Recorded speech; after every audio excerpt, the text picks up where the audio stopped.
itu dari uang kami, karena di situ akan dilalui non-muslim. Kami nggak rela. Nggak ada yang kayak begitu. Tidak ada di Islam itu. Islam itu diajarkan kemudian untuk menerima perbedaan itu dengan baik. Bahkan di awal tadi kita sudah mengatakan, jangan engkau berdebat dengan mereka kecuali dengan cara-cara yang baik. Kecuali dengan cara-cara yang mulia. Kecuali terhadap orang-orang yang zalim di antara mereka. Itu kaidah di dalam ajaran agama Islam. Jadi umat Islam di negara ini sungguh begitu sabar. Begitu sabar umat Islam di negara kita ini. Kenapa? Karena umat Islam cinta terhadap tanah air. Ketika ada permasalahan, biarkan para aparat penegak hukum yang menjadi sebagai acuan kemudian final daripada apa yang mereka lakukan. Begitu juga di Islam. Kalau di Islam ada yang melakukan kesalahan, jangan karena dia Islam, maka orang-orang Islam yang duduk di pemerintahan itu melakukan sesuatu yang tidak adil. Nggak bisa.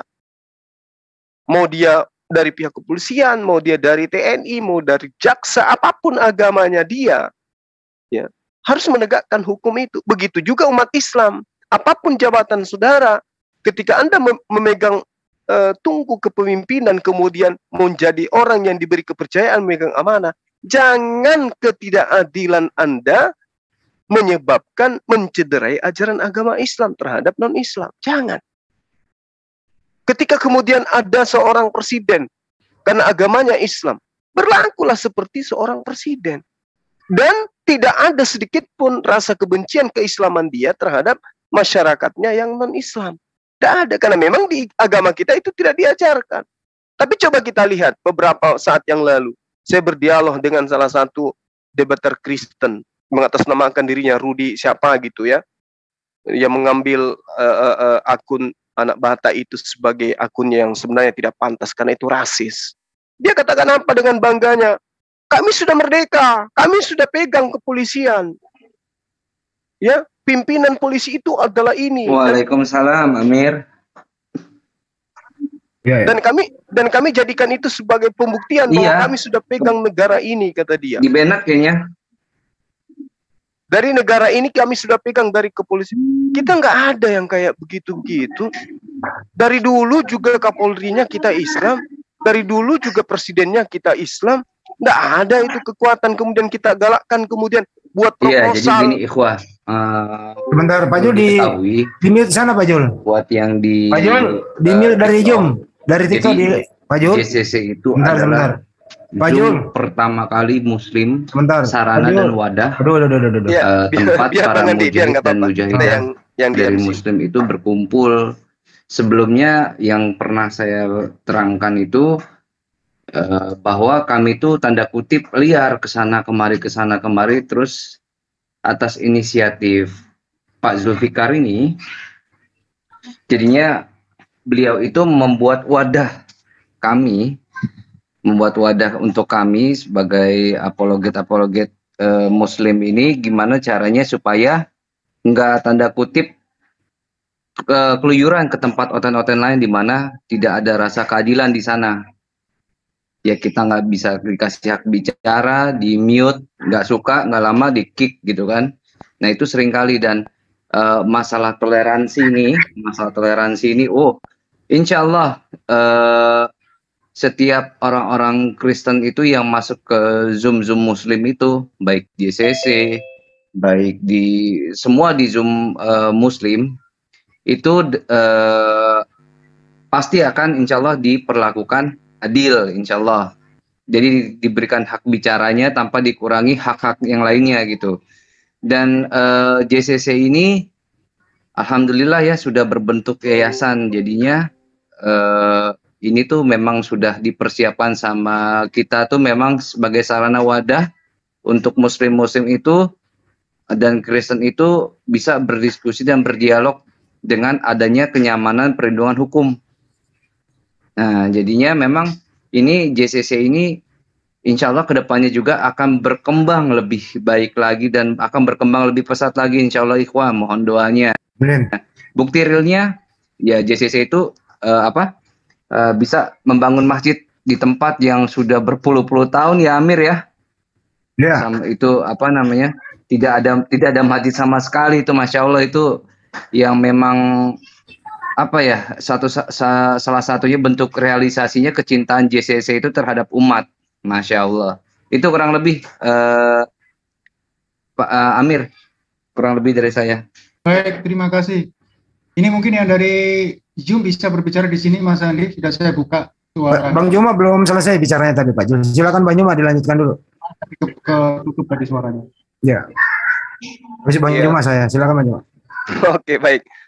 Jadi kemudian terkait dengan materi yang tadi ya, saudara-saudara, uraian kita itu sudah sistematis kok ketika berbicara mengenai dialog awal-awalnya, ya kan, dialog awal-awalnya baik, kemudian tapi tiba-tiba si Ron Tepera ini masuk ke dalam pembahasan yang nyinggung masalah negara kita. Itu nggak boleh sebenarnya, karena ranah dialog lintas agama jangan kaitkan dengan apa yang terjadi di negara kita ini. Karena itu sama halnya Anda menggali kubur Anda sendiri. Anda kemudian membuka aib ya sejarah kelam apa yang ditorehkan oleh agama Anda, kan gitu. Mata mana sih yang tidak bisa melihat? Kuping mana yang tidak bisa mendengarkan? 3 abad lebih, gitu loh. Dan kalau Anda mengatakan itu bukan agama, ya memang kita umat Islam itu mengakui bahwasanya dengan mulut kalian sendiri yang mengatakan bahwasanya Yesus itu tidak bawa agama. Sementara kami umat Islam, jangankan dalam hal politik, dalam hal ketatanegaraan, bersin aja kami bawa agama. Kami ke Sandung Batu aja bawa agama kami. Gitu. Sementara kalian tidak. Ya, agama bagi kalian itu adalah hal yang tidak bisa disandingkan dengan di luar daripada keyakinan. Kalau Islam enggak.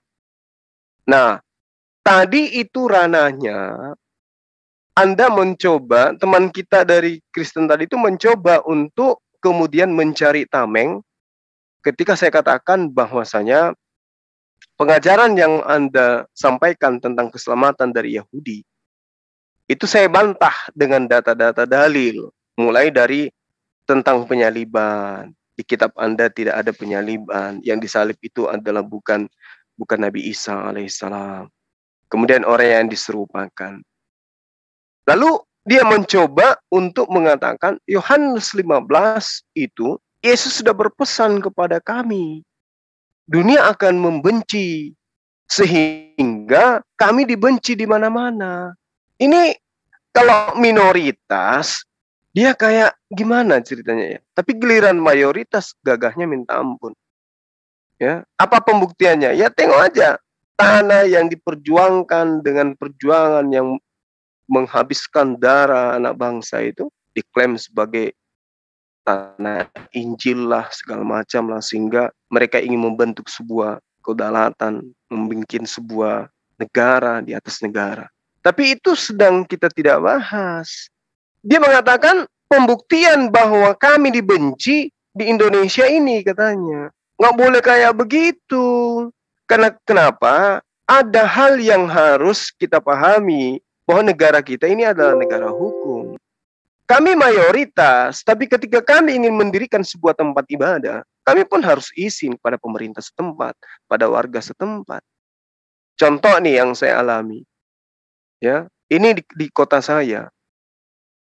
Kok tiba-tiba ada ruko berubah fungsi menjadi tempat ibadah. Yang awalnya hanya ruko biasa, lama-lama menjadi tempat ibadah. Akhirnya apa yang terjadi? Karena di sekeliling tempat ibadah itu adalah orang Islam, penduduknya, warga di sana adalah Islam, maka sementara yang datang ibadah itu adalah pendatang semua, sehingga kendaraan mereka itu memenuhi jalan halaman depan rumah orang-orang Islam. Mereka pendatang ibadah di tempat umat Islam. Maka masyarakat di sana protes. Itu wajar. Contoh misalnya, di tempat kalian mayoritas, tiba-tiba di situ ada ruko dibangun oleh pengembang. Kami umat Islam beli satu ruko. Awalnya tempat promosi-promosi. Lama-lama kami jadikan itu sebagai musola. Lama-lama dia menjadi masjid. Sementara jemaahnya tidak ada. Untuk supaya ada jemaah, datang dari berbagai macam daerah, datang ke situ ibadah pada hari-hari tertentu. Kendaraannya parkir depan rumah kalian, di mana kalian juga punya kendaraan. Risih enggak kalian? Pasti risih. Apa yang kalian lakukan? Diam? Tentu tidak. Nah, inilah yang terjadi, yang Anda katakan kami melarang, umat Islam itu begini dan begitu dan seterusnya. Padahal fakta yang ada di lapangan, tolikara coba. Itu terjadi, dan teman saya yang ada di sana. Teman saya sendiri yang langsung komunikasi dengan saya. Di sini, Bang, dilarang Idul Fitri. Coba. Kalau ada yang berhijab itu ditangkap. Ya, benar atau tidaknya ya lihat aja fakta. Apa yang terjadi endingnya? Pembakaran masjid terjadi. Belum seberapa lama teman saya nelpon. Kenapa alasannya? Karena di situ sedang terjadi, bulan itu sedang terjadi pertemuan beberapa pendeta-pendeta besar seluruh dunia. Sehingga tidak ada kegiatan di luar kegiatan agama mereka yang boleh berlangsung pada masa itu, di tempat itu. Meskipun hari raya Idul Fitri, nggak boleh. Terjadi Idul Fitri karena itu adalah hari kemenangan umat Islam, dibakar masjidnya. Itu loh, tapi kita tidak menggaungkan itu. Kenapa? Karena itu nanti akan melahirkan suatu kebencian terhadap anak bangsa. Biarkanlah penegak hukum untuk melanjuti. Jangan kita yang menghakimi, karena kita negara hukum, gitu loh. Ya, ajarkan ajaran agamamu, kami juga ajarkan ajaran agama kami, tanpa mengatakan bahwasanya gini loh. Tidak bisa kayak gitu. Paparkan aja fakta yang ada. Seperti Yohanes 15 nomor 18 ini. Anda menyalahartikan kitab Anda sendiri dengan membuat sebuah cerita yang tidak sesuai dengan fakta. Jikalau dunia membenci kamu, ingatlah bahwa ia telah lebih dulu membenci aku daripada kamu. Loh, yang dimaksud kamu di sini bukan kalian. Yang dimaksud kamu ini adalah Bani Israel yang menjadikan Yesus itu sebagai utusan Tuhan. Di mana Yesus memang ditolak pada masa itu, tapi masih ada juga Bani Israel yang mau menerima dia sebagai utusan Tuhan. Dia inilah yang dibenci. Dan yang membencinya adalah orang Yahudi. Pembenci orang-orang pembenci Yesus dan orang Yahudi, pengikut Yesus itulah yang kemudian melaporkan ke Herodes, ke Pilatus, sehingga Yesus itu ditangkap. Akibat dari penangkapan, Yesus disalibkan. Akibat dari disalibkan, ada Tuhan kalian Yesus. Jadi yang terjadi kemudian, pembenci Yesus dan muridnya itulah yang merasakan indahnya hadiah yang diberikan oleh pembenci-pembenci Yesus. Apa itu? Agama Kristen yang pertama kali muncul di Antioquia. Jadi jangan Anda katakan bahwa kami di Indonesia dibenci karena memang sudah dinubuatkan di Yohanes 15 oleh Yesus. Anda salah. Sebagai kristolog saya harus sadarkan Anda. Yohanes 15 itu bercerita tentang Bani Israel, bukan bercerita tentang Bani Romawi, Bani Yunani, bukan. Murid-murid Yesus dipesan oleh Yesus, kalau dunia membenci kamu kelak, itu wajar, karena saya pun dibenci oleh dunia. Apa buktinya dunia membenci dia? Apakah kebencian dunia terhadap Yesus itu bisa dilihat di dalam ajaran agama Islam? Atau sebaliknya, siapa yang kemudian meneruskan, menggaungkan bahwa Yesus itu utusan Tuhan? Islam atau Kristen? Siapa yang kemudian menggaungkan bahwa Yesus itu adalah laki-laki suci terkemuka di dunia dan di akhirat? Siapa yang menggaungkan bahwa ia itu adalah nabi dan rasul? Siapa yang menggaungkan kemudian bahwa dia adalah orang yang mengajarkan Bani Israel kembali menyembah kepada Tuhannya Musa? Siapa kira-kira? Jadi di Islam itu tidak ada kebencian terhadap Yesus. Justru Anda lah yang harus ngaca. Kalau Anda cinta kepada Yesus, Anda akan menjadi praktisi Yudaism. Mendudukkan Yesus itu sebagai utusan Tuhan. Bukan mendudukkan dia sebagai Tuhan itu sendiri. Kebencian Anda terlihat wujud ketika Anda mengatakan dia mati terkutuk. Terkutuk di atas tiang salib. Dengan begitu hinanya. Itu kebencian. Kalau kami umat Islam, wujud kasih sayang kami mengatakan dia diselamatkan.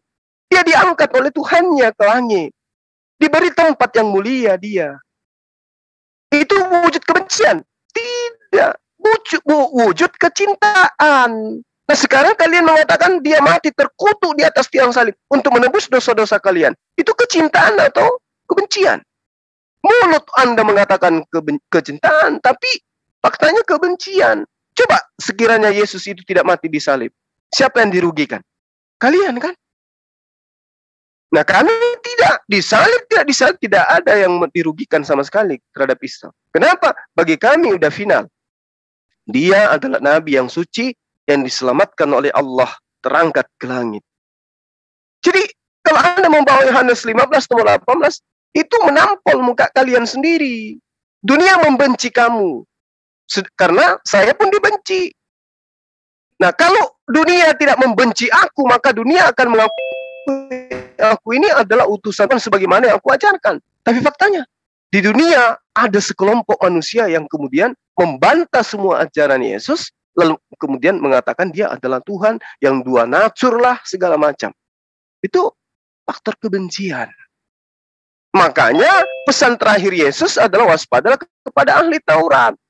Nah, ahli Taurat ini ketika dia meninggalkan Yerusalem, tanah Yudea, dia mendirikan sebuah sekte. Kemudian orang-orang yang penganut ajaran pagan dimasukkan ke dalam sekte mereka. Kira-kira kalau Anda ditanya, teman-teman Kristen ditanya dengan jujur, agama apa yang dibentuk oleh orang-orang Yahudi yang meninggalkan tanah Israel? Apakah Kristen atau Islam? Apa jawaban Anda semua? Agama apa yang dibentuk oleh kitab di luar Yahudi? Islam kah? Kristen kah? Islam ke, Kristen ke. Itu dulu poinnya. Jadi kebenaran itu tidak bisa kita sembunyikan. Kebenaran itu mutlak, absolut. Tidak ada yang bisa menyanggah kebenaran itu. Ya. Matius 15 nomor 23 nomor 15 jelas dikatakan, waspadalah kepada ahli Taurat, waspadalah kepada orang Farisi, waspadalah kepada orang munafik. Mereka menjelajahi daratan, menyeberangi lautan untuk mentobatkan orang masuk ke dalam agama mereka menjadi orang neraka dan 2 kali lebih jahat daripada engkau sendiri. Siapa rupanya? Agama apa rupanya yang dibentuk oleh ahli kitab? Islam ke? Kristen ke? Silakan Anda jawab. Demikian Bang Handi, terima kasih teman-teman sekalian. Ini terima kasih banyak Mas. Saya sambut dulu ada Ustaz Kay ya. Mudah-mudahan Ustaz Kay beneran ya. Assalamualaikum. Kau tahu dia. Ya tahu lah. Assalamualaikum Ustazku. Waalaikumsalam Tuan Guruku sayang cintaku. Mantap, alhamdulillah surprise ini, Allahu Akbar. Ini Ustaz Kay. Saya bisa masuk aja ini surprise. Alhamdulillah. Ini Ustaz. Ada dengar suaranya Zuma? Ada suaranya Zuma? Ada. Saya guru, muridmu ini ada di sini, Masya Allah. Allah, murid bahaya ini kalau murid begini. Murid yang membuat gurunya tidak ada dapat nasi kotak. Baik, bismillahirrahmanirrahim. Assalamualaikum warahmatullahi wabarakatuh. Assalamualaikum warahmatullahi wabarakatuh. Bagaimana kabar semua? Sehat-sehat kah? Allah sayang, Allah berkahi semua. Allah. Ya Ustazku, sayang. Ustaz Kay, boleh disapa nih teman-teman yang ada di TikTok, karena ini juga kita pancarkan di TikTok. Ini sudah ada sekitar 10.000 yang nonton ini. Allahu Akbar di TikTok. Iya, Allah sayang semua, Allah berkahi semua, Allah berkah, kasih turunkan berkah serta rahmah dan kesehatan terutama di saat-saat seperti sekarang ini. Dan juga Allah bukakan jalan keluar dari setiap permasalahan yang dihadapi selama kita menyerahkan semua kepada Allah. Barakallahu fikum. Assalamualaikum semua di TikTok. Amin ya rabbal alamin. Waalaikumsalam. Iya, jadi saya cuma mampir. Jadi tadi saya juga dari Aditya dan kemarin malam itu sudah kemarin malam sudah di Ariesto tuntun satu orang Filipina perempuan bersyahadat di live streaming. Alhamdulillah. Dan tadi malam alhamdulillah sudah ditutup dengan baik perbincangan selama 1 minggu dengan saudara di perbatasan Cianjur. Itu alhamdulillah sudah ditangani oleh Masjid Agung Sunda Kelapa untuk sertifikasinya, alhamdulillah. Satu keluarga Satu keluarga. Jadi papa, mama, sama anak 2. Alhamdulillah. Dapat mantunya 1 tadi. Alhamdulillah. Allahu Akbar. Barakallah. Jadi begini, saya dapat telepon dari Jakarta Selatan biasa. Ketika saya jalan, ini saya di pinggir jalan. Kasih Tuhan yang mulia semua yang disayangin dan diberkahi Allah. Ini saya biasa kalau lagi jalan, ada sering sekali dapat telepon dari para mualim, para habibuna di Jakarta Selatan. Mereka yang kasih tahu, "Oke, berhenti dulu, kau ada di mana?"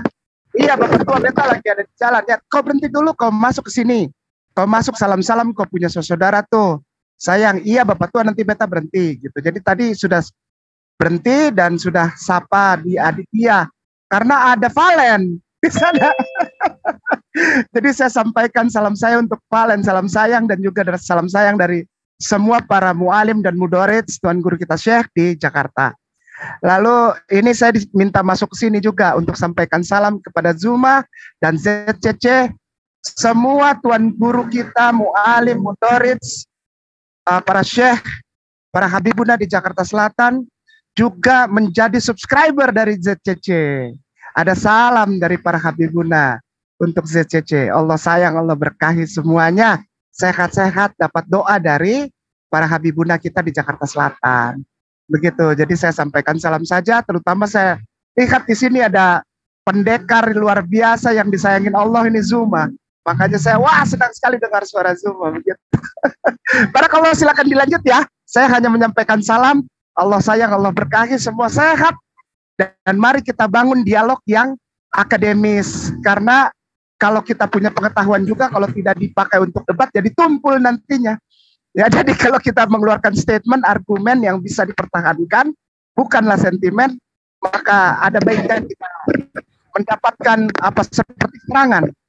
Karena serangan itu yang membuat argumen kita makin tajam dan memperlihatkan kepada para Islamofobia yang sekarang mulai nongol di Indonesia ini, yang memecah belah bangsa itu, channel-channel YouTube pemecah belah bangsa, yaitu mengatasnamakan saudara kita Kristen Katolik yang selama ini tidak pernah seperti ini, tapi baru timbul sekarang ini. Mereka juga merasa malu kepada jemaah gereja ya, gereja-gereja yang saya pernah dulu berada di dalamnya. Mereka bilang, "Agustinus, katong nih malu semua nih dengan adanya YouTuber yang seperti itu gitu. Katong malu." Gitu. Jadi memang yang ingin kita sampaikan, mendapat pesan dari para tuan guru di Jakarta Selatan, para habibuna, para mualim, para tuan guru, para syekh, para mudaris, para penuntun kita sepuh di Jakarta adalah, mari kembalikan pengetahuan kepada debater muslim, para apologet muslim, YouTuber muslim. Mari kita perlihatkan bahwa para penghujat YouTuber Kristen penghujat ini, itu tidaklah termasuk di dalam apa yang dinamakan tujuan dari orang-orang yang gereja-gereja serta kekristenan yang justru mereka nggak tahu apa-apa, Ustazi, Tuan Guru. Jadi mereka merasa kaget, kok jadinya malah pecah begini gitu. Karena selama ini tidak pernah ada begitu. Orang-orang tua kita yang di gereja nih, mereka kaget, kok ada yang seperti ini Kristen gitu. Padahal selama ini kekristenan dan Islam kayaknya berjalan normal-normal aja, karena saling mengerti gitu kan. Mereka makan babi, ya udah makan babi aja gitu. Dan ketika orang Muslim sholat menghadap kiblat dengan rumah ibadahnya Ka'bah dan Hajar Aswad, mereka slow-slow aja gitu, santuy aja gitu. Tapi sekarang ini jadi lain begitu. Nah, ini yang kita perlu tempatkan dan kita perlihatkan kepada saudara tersayang di Republik Indonesia yang disayang dan diberkahi Allah ini, yaitu saudara Kristen dan Katolik, bahwa ada sesuatu yang aneh, yang baru, yang masuk ke wilayah Republik ini, yang memberikan pengaruh tidak baik kepada hubungan toleransi umat beragama di Republik Indonesia yang diberkahi Allah, yang tadinya adem ayem. Kalau masalah dialog berdasarkan data valid serta pemahaman akademis serta bukti teologis dan historis, dari dulu udah ada, tapi tidak seperti ini. yang sekarang ini adalah hujatan. Dengan adanya ZCC, dengan adanya Zuma, dengan adanya Riva, dengan adanya Kores, sayangku cintaku itu, dengan adanya Mahadewa, dengan adanya Raja, Abdurrahman, Handis Lebes, Ustadz Tahta, Ustadz Yusuf, Ustadzku yang mulia, Ustadz Wafi, itu bukannya untuk mempersalahkan Kristen, tapi untuk menunjukkan bahwa yang berdialog dengan berlandaskan hujatan serta kebencian, itu bukanlah saudara kita Kristen yang asli, Tuan Guru. Itu adalah orang-orang yang masuk ke wilayah ini dengan misi untuk perpecahan. Sehingga kita menjadi menjadi tertantang untuk menunjukkan, mari kita buka topengnya orang-orang ini. Orang-orang ini yang justru memecah belah. Karena mereka tidak pernah memberikan satu gambaran dialog yang akademis dan gambaran dialog yang memang berdasarkan paparan serta kekuatan argumen. Demikian para tuan guruku, salam dari para habibuna, para mualim sepuh, para tuan guru sepuh di Jakarta, untuk ZCC dan semua yang ada di room, Zuma termasuk, dan semuanya para tuan guru, Ustadz, Allah sayang, Allah berkahi yang mulia. Di room ini Allah sayang, Allah berkahi dan sehat semua, berkah dapat rizki yang berlimpah dari Allah Subhanahu wa taala. Syukran kasiran, jazakallahu khairan, barakallahu fikum. Assalamualaikum warahmatullahi wabarakatuh. Waalaikumsalam warahmatullahi wabarakatuh. Satu ron. Ini ada fenomena yang berkembang sekarang nih. Saya perhatikan channel-channel provokatif itu, kalau dia tidak menjual fitnah, tidak menjual hujat, sepertinya nggak laku. Kira-kira apa yang menyebabkan ini terjadi, Ustaz? Menurut pengalaman Pak Ustadz Kay, silakan. Oh, saya nih. Betul. Kan fenomena ya jadinya ya. Jadi gini, kita tidak bisa menutup mata para tuan guruku yang mualim, yang mudarisku.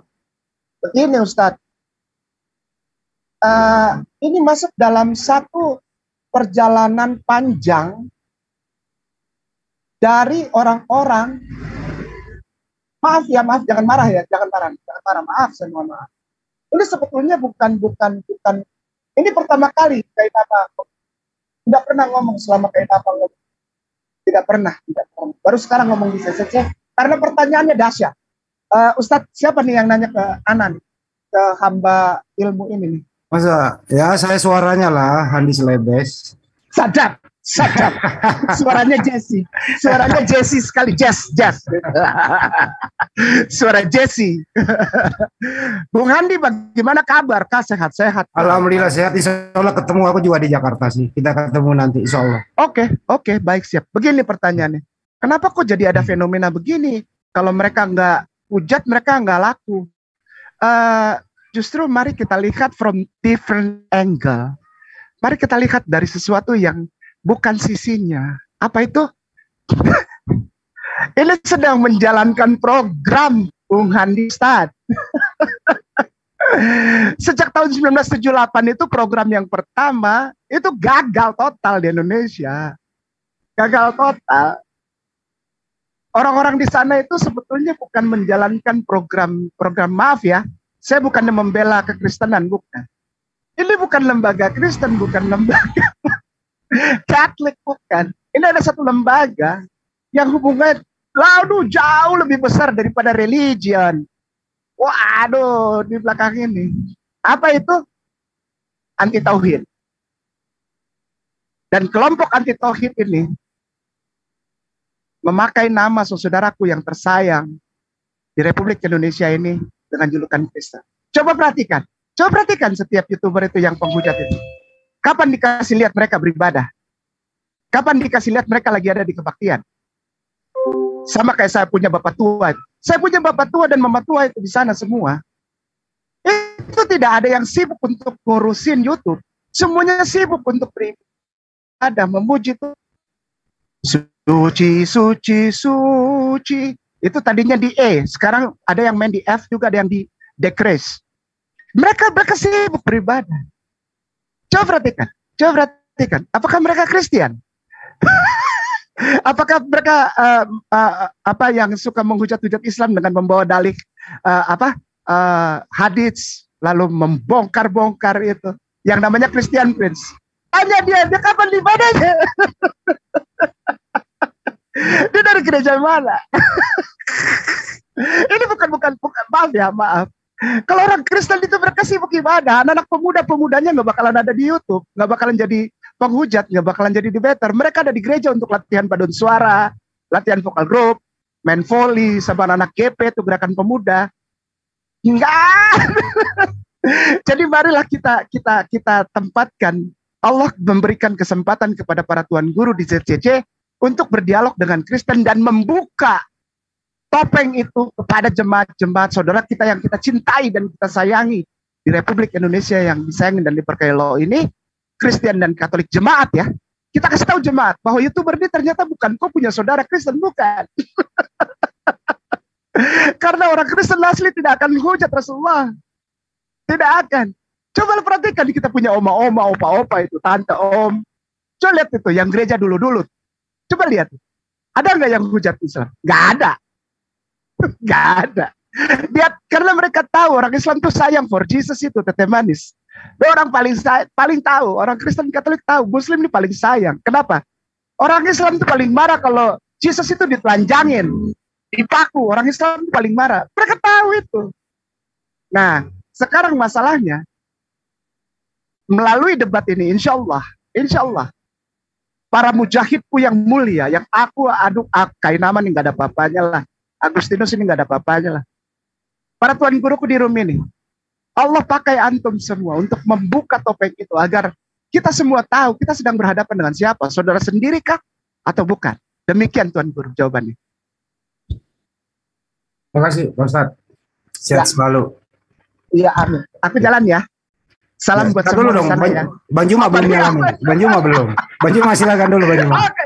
Dia mah guru, dia mah udah guru gua. Ntar gimana gua ngejawab guru? Gua kayak anak SD ditanya. Masya Allah. Allahu Akbar. Jadi beliau Ustadz kita ini, Ustadz Kainama adalah pejuang baru kemudian ya. Tapi sungguh benar-benar beliau ini penuh dengan Roh Kudus gitu. Sehingga beliau itu banyak ditakuti dan disegani oleh teman-teman penghujat. Jangan bawa Roh Kudus, serem serem. Jadi kemudian kami sebagai apologet Muslim ini merasa sangat mendapatkan spirit ya, mendapatkan roh yang saling menguatkan satu sama lain dengan hadirnya antum di tengah-tengah kami. Cuman pesan saya sebagai saudara, ya, tolong jaga kesehatan antum. Amin. Syukron kasiron ya. Jaga jasad antum ya. Kalau hatinya kan saya tidak ragukan. Jasad antum yang harus dijaga dengan baik. Utamanya kesehatan. Doakan karena aku ya. Saya selalu doakan.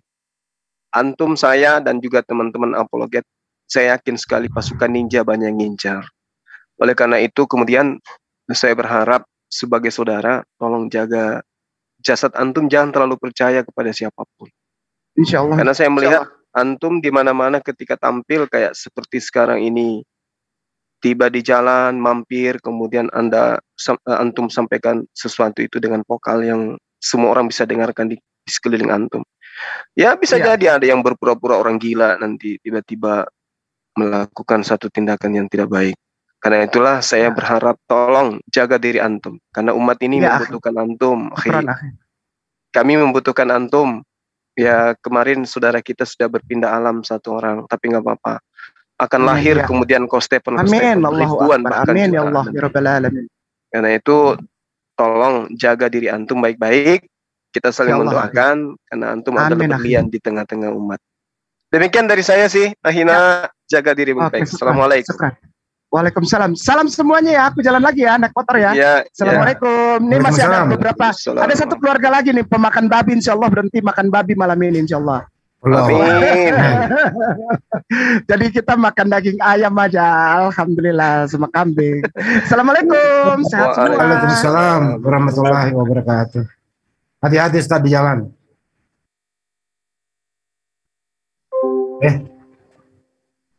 Ya itulah tadi ya, fenomena memang yang berkembang sekarang ini adalah di luar sana banyak orang-orang yang tidak bertanggung jawab, berbagai cara untuk menaikkan pamor mereka, menaikkan channel mereka. Mereka menjual asumsi, mereka menjual fitnahan, mereka menjual hujatan. Ya kami akan selalu terdepan menghalangi mereka dengan cara santun tentunya. Kalau perlu kita akan menegakkan hukum, tidak melanggar hukum. Hati-hati bermedsos, ya tanganmu harimaumu, mulutmu harimaumu. Jangan sampai ada lagi yang menyusul si KC. Itu aja pesan kami. Berbeda dengan kami umat muslim dalam berbicara berdasarkan data. Alangkah naifnya kalau siapa sih?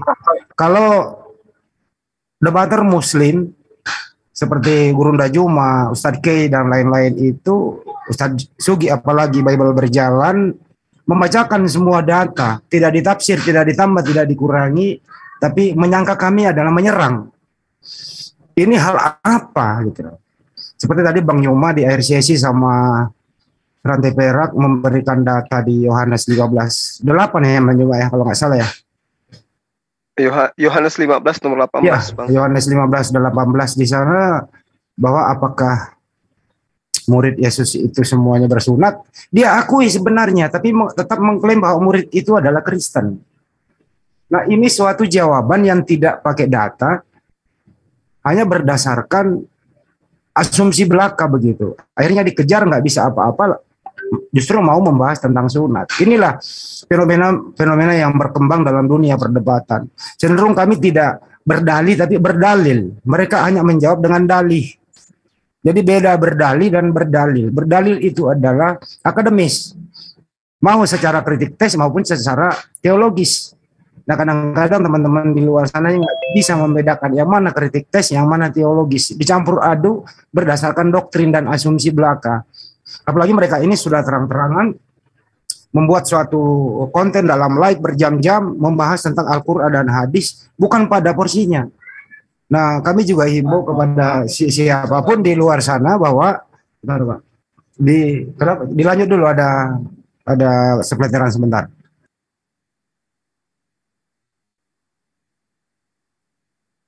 Izin bicara boleh?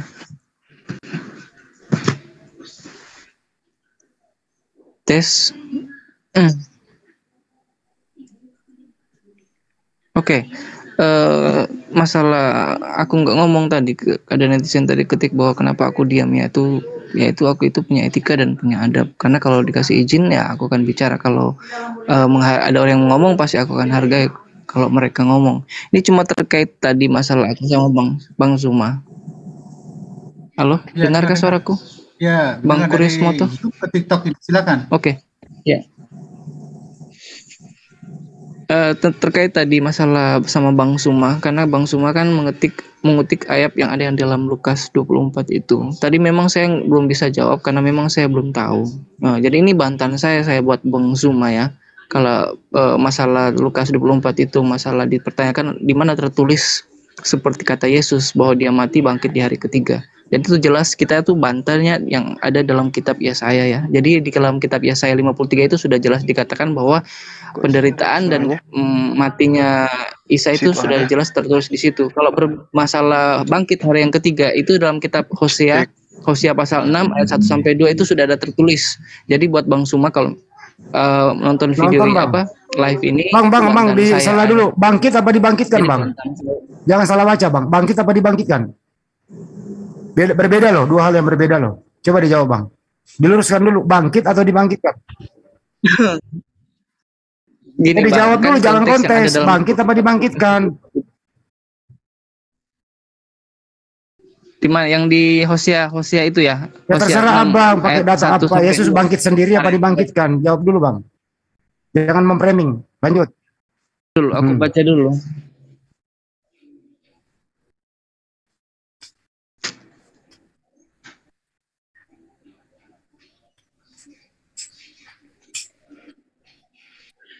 Dibangkitkan.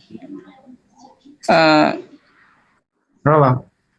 Itu di Hosea pasal 6 itu membangkitkan. Ini kan masalah aku Bang Suma, begini Bang.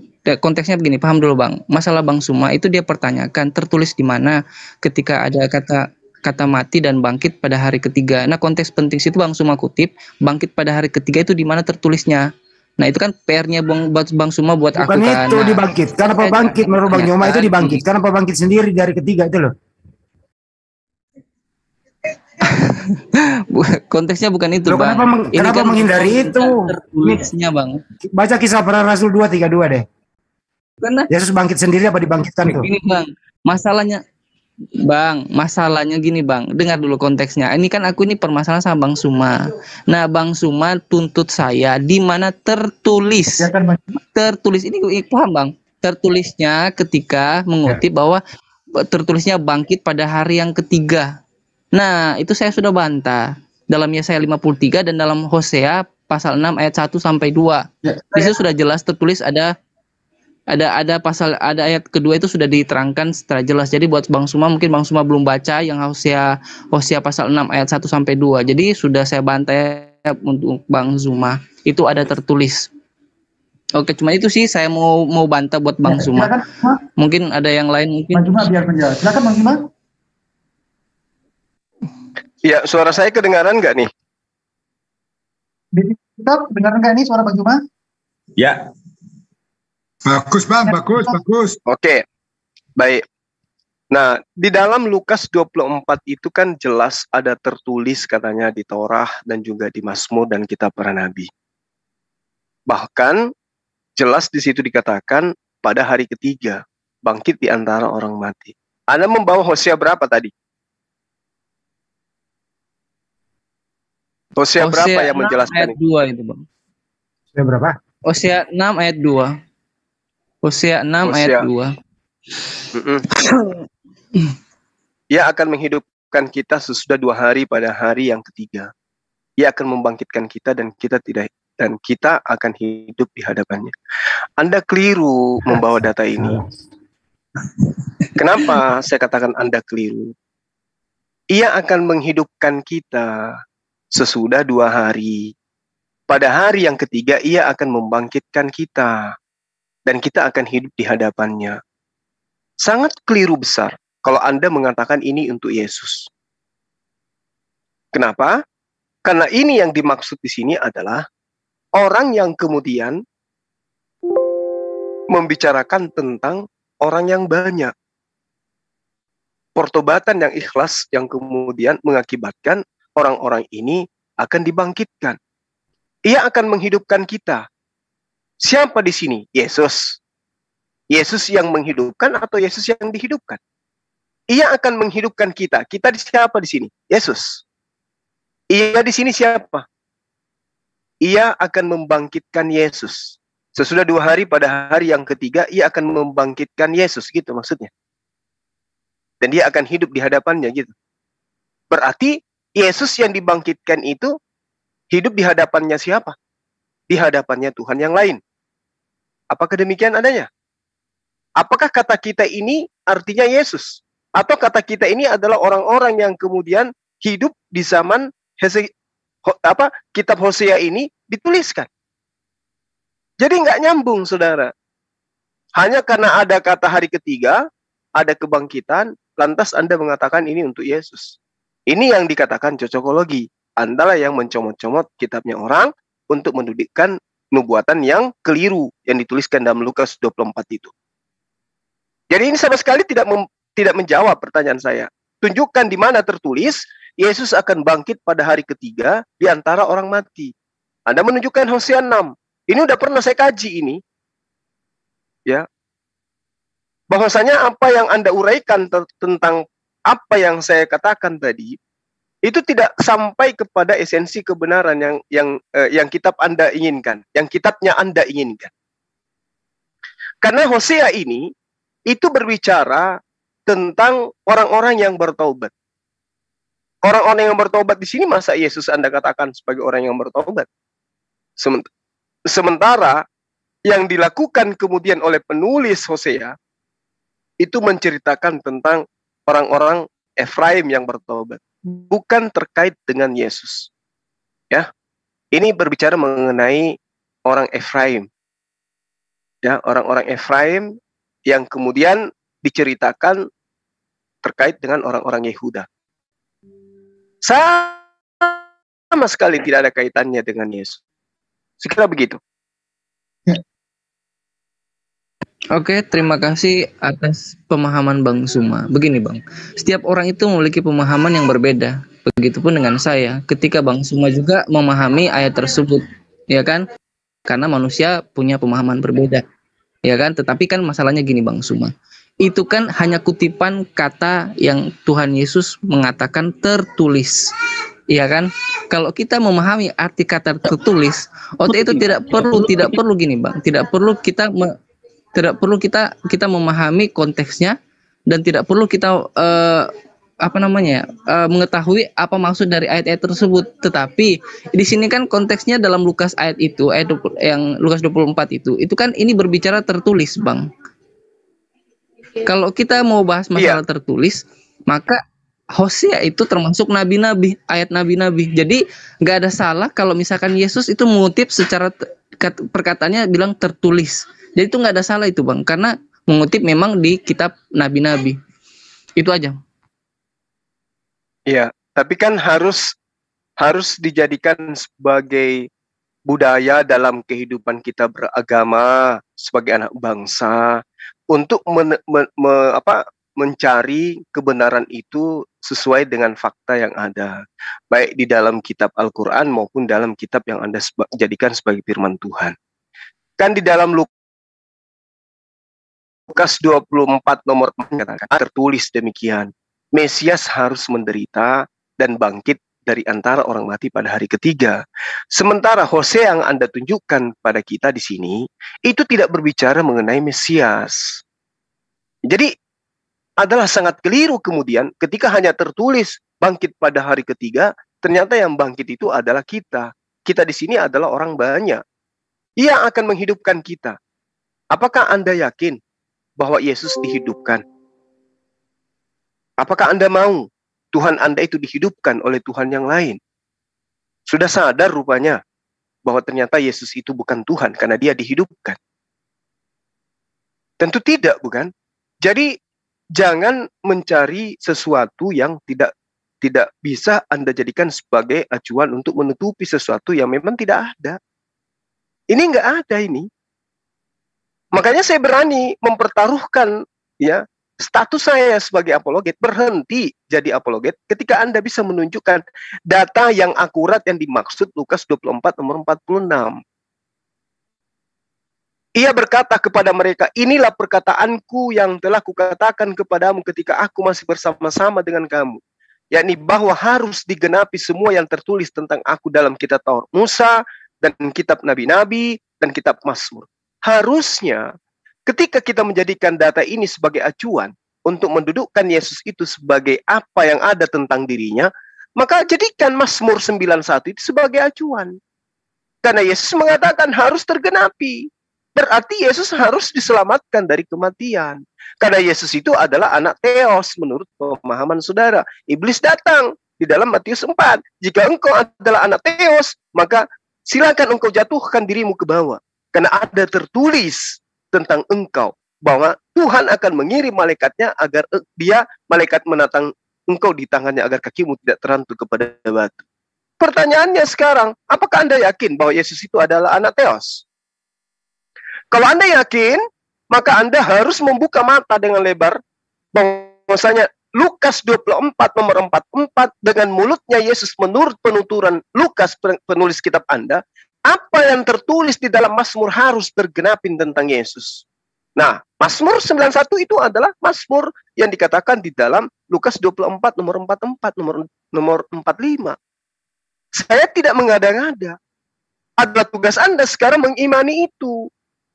Mazmur 91 itu tidak kemudian saya karang-karang bahwa itu berasal dari Al-Quran. Itu dari kitab Anda sendiri yang Anda ambil dari agama Yahudi.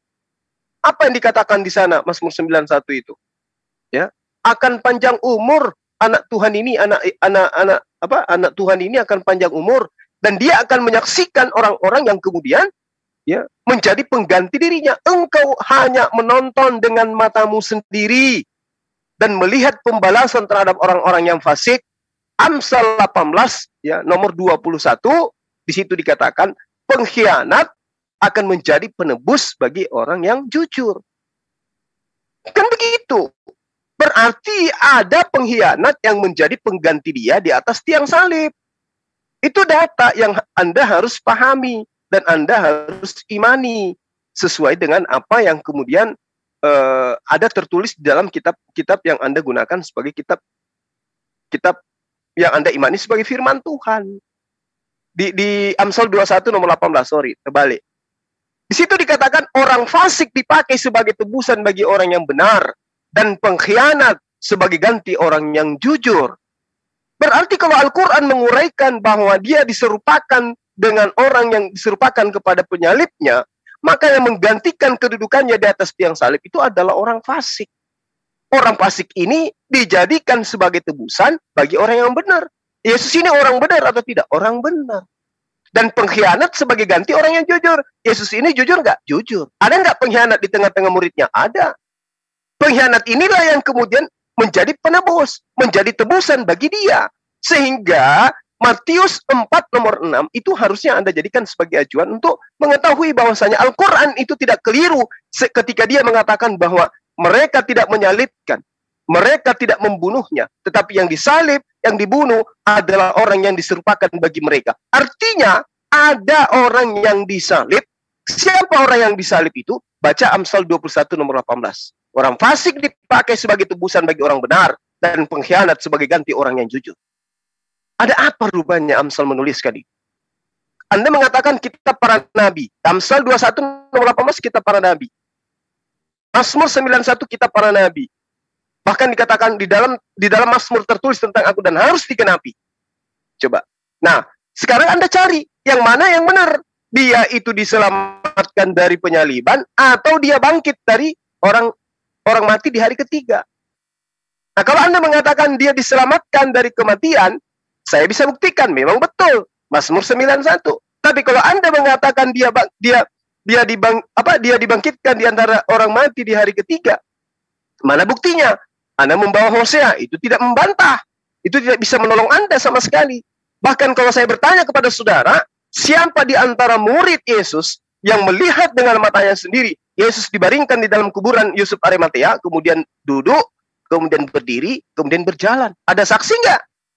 Tidak ada. Siapa di antara ke-12 murid atau semua orang Yahudi yang menunggu detik-detik kebangkitan Yesus dari dalam kubur? Ada nggak? Nggak ada yang menunggu detik-detik itu. Bahkan ketika Yesus muncul di tengah-tengah muridnya kaget, mengira melihat hantu.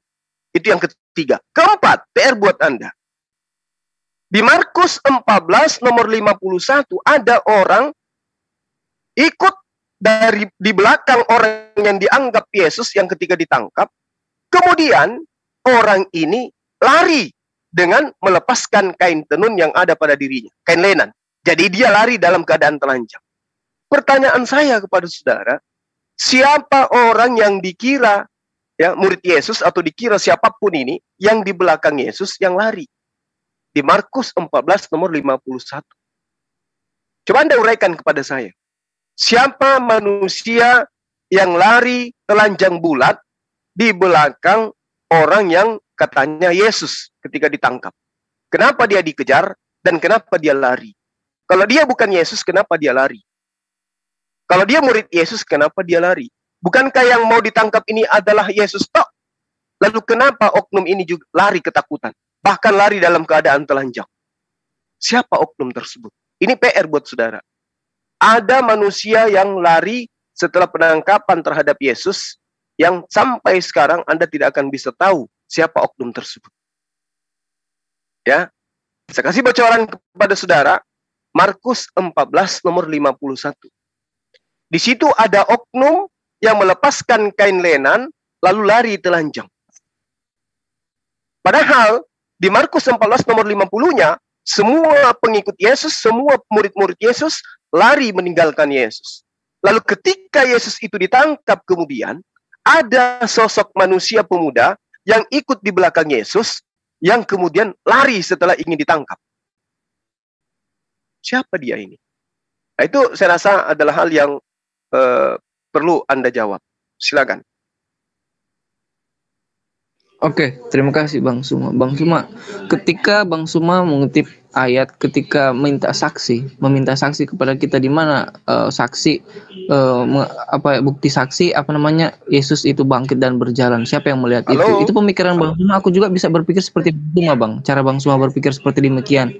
Contoh satu, Bang Suma bisa buktikan nggak siapa yang melihat Muhammad menerima wahyu dari Jibril? Jawab dulu itu jangan bertanya balik.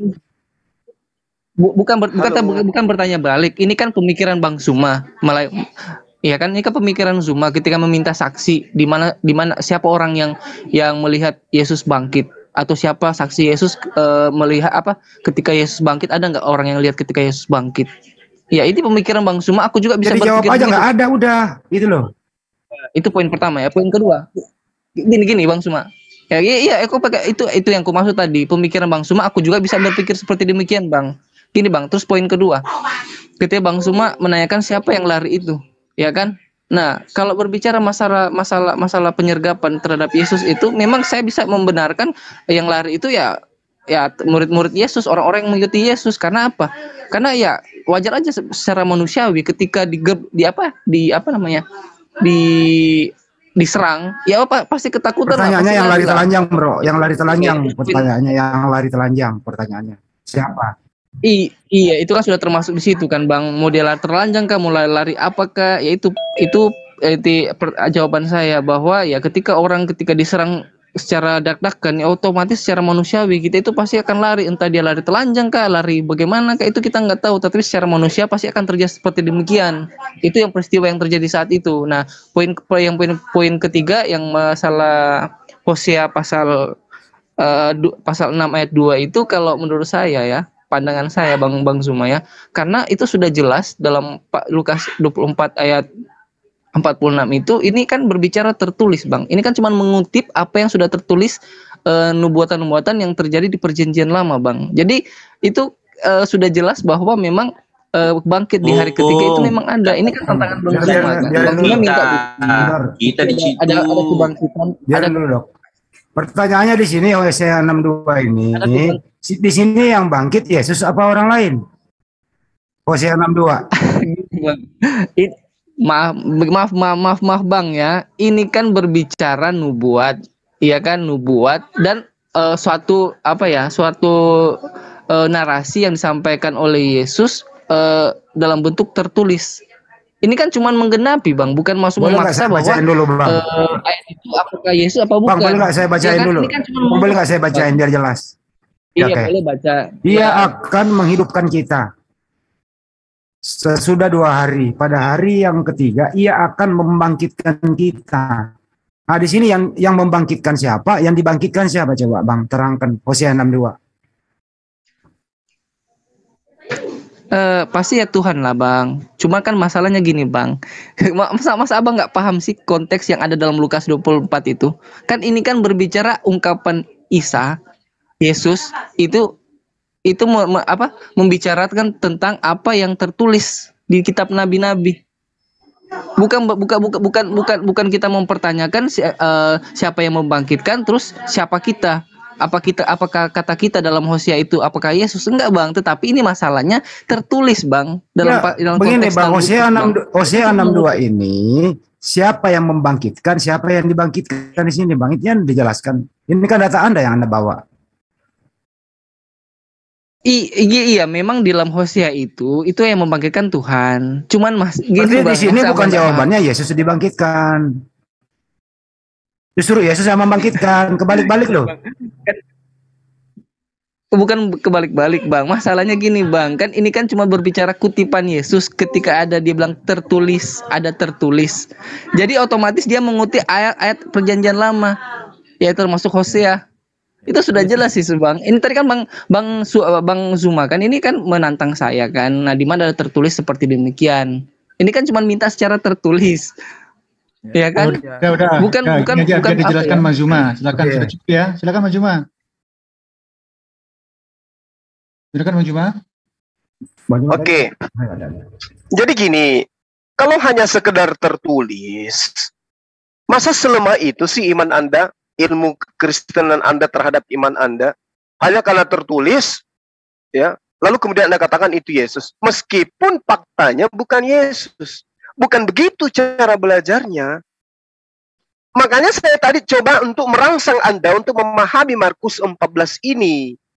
Markus 14 itu ada orang telanjang di belakang orang yang ditangkap yang katanya itu adalah Yesus. Ingat, pada saat penangkapan terhadap oknum yang dinamakan Yesus, tentara Romawi itu tidak pernah kenal yang mana yang namanya Yesus. Sehingga Yudas mengatakan, siapa yang kucium itulah Yesus. Kan itu yang perlu Anda pahami. Bahwa tentara yang menangkap Yesus itu tidak mengenal Yesus. Nah, ketika rombongan penangkap Yesus ini sudah menangkap oknum yang mereka sangkakan Yesus kemudian, tiba-tiba muridnya semua melarikan diri. Tapi ada satu oknum yang ada di belakang Yesus, orang yang dikatakan Yesus, mengikuti dari belakang. Begitu tentara Romawi tahu ada yang ngikutin, orang itu kemudian melepaskan kain lenan. Kain lenan dilepaskan, dia lari telanjang. Pertanyaannya, orang ini siapa? Kok dia bisa lari gitu loh? Untuk apa dia lari? Toh bukan dia yang mau ditangkap kalau dia bukan Yesus yang asli. Itu yang pertama.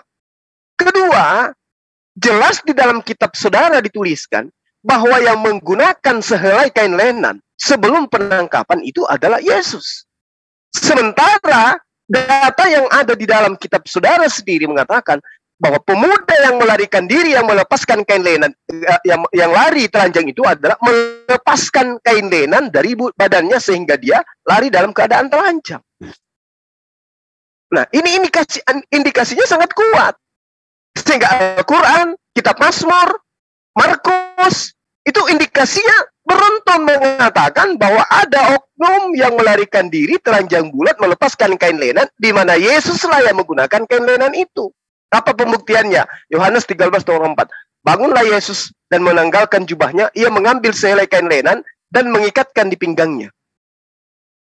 Jadi, fakta terurai di kitab saudara, berhasilnya seorang pemuda yang memakai kain lenan meloloskan diri dari upaya penangkapan imam-imam besar dengan fakta yang ada di dalam kitab Anda, dengan adanya tentara Romawi yang datang kemudian, ini yang menjadi rentetan kebenaran bahwa Yesus itu tidaklah disalibkan. Lolos dia. Anda mau pembenaran apa lagi? Ketika diminta mana buktikan Lukas 24:44-46 itu terbukti. Anda nggak bisa. Anda hanya mengambil kitabnya orang, Hosea. Sementara ada yang lebih dekat dari pembuktian di dalam kitab saudara. Markus 14, ada oknum telanjang lari meninggalkan orang-orang yang kemudian mengejar dia. Orang itu melepaskan kain lenan. Yang menggunakan kain lenan adalah Yesus. Apa buktinya? Yohanes jelas mengatakan itu. Di dalam Yohanes 13:4. Masih kurang apa lagi coba? Bahwa Yesus yang ingin ditangkap itu lari.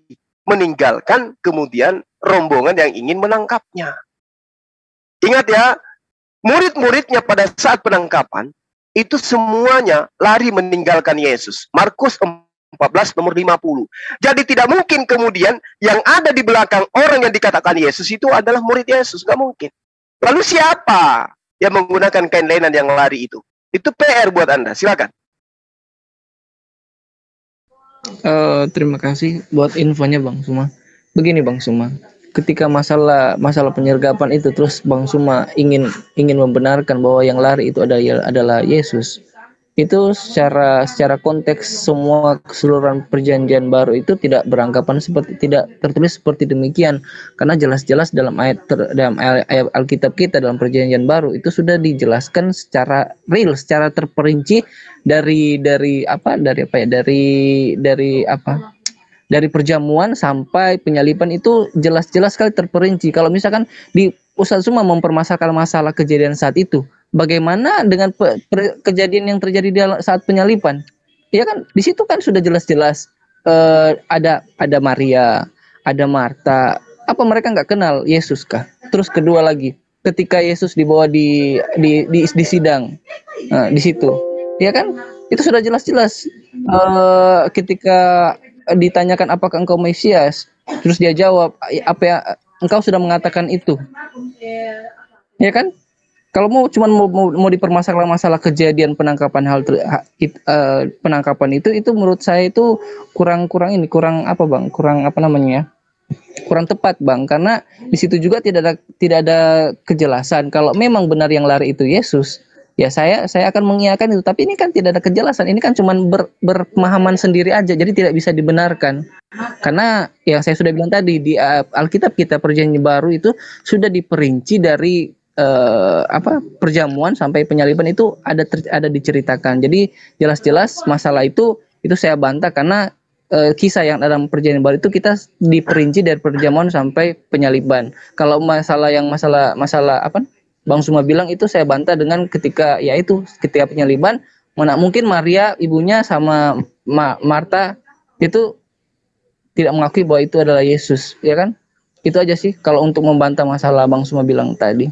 Terus masalah Hosea lagi, sekali lagi ya saya bilang, ini kan tantangan Bang Suma buat saya untuk menunjukkan ayat di mana ada tertulis. Nah, konteks dalam Lukas ayat 24 itu sudah jelas-jelas kutipan. Yesus hanya mengutip, ya kan? Jadi berbicara tertulis. Jadi sudah jelas-jelas itu tertulis dalam Hosea yang merupakan kitab para nabi. Itu aja. Oke, baik. Yang pertama, di dalam Lukas 24, Yesus mengatakan ada tertulis tentang aku. Oke? Nah, Hosea 6 nomor 2 itu bukan tentang Yesus. Berarti gugur. Jadi kalau misalnya ada kitab yang menceritakan atau buku-buku di luar Kristen yang menceritakan tentang orang bangkit misalnya, seperti pemahaman ajaran politeisme, ajaran Hellenisme, dewa-dewa mereka mati lalu bangkit. Apakah itu bercerita tentang Yesus? Tentu tidak. Demikian juga kitab Hosea. Tidak sedang bercerita tentang Yesus. Kecuali Anda ingin mengatakan bahwa Yesus itu bersama dengan kita, berarti gugur. Ternyata bukan hanya Yesus yang bangkit pada hari ketiga. Itu satu. Kedua, kalau iman Anda mengatakan Yesus ditangkap, ya, itu sudah membuktikan bahwasanya propaganda yang dibangun selama ini, dia Tuhan dengan kasih-Nya mengutus anaknya untuk kemudian mati menebus dosa manusia, itu sudah salah. Kenapa? Kalau dia betul, ajaran kalian betul, dia datang untuk menebus dosa manusia, tidak akan ada proses penangkapan. Lalu apa yang ada? Yang ada adalah satu, tidak ada iblis yang kemudian merasuki Yudas. Tidak ada pengkhianatan di situ. Dua, tidak ada penangkapan. Lalu apa yang terjadi?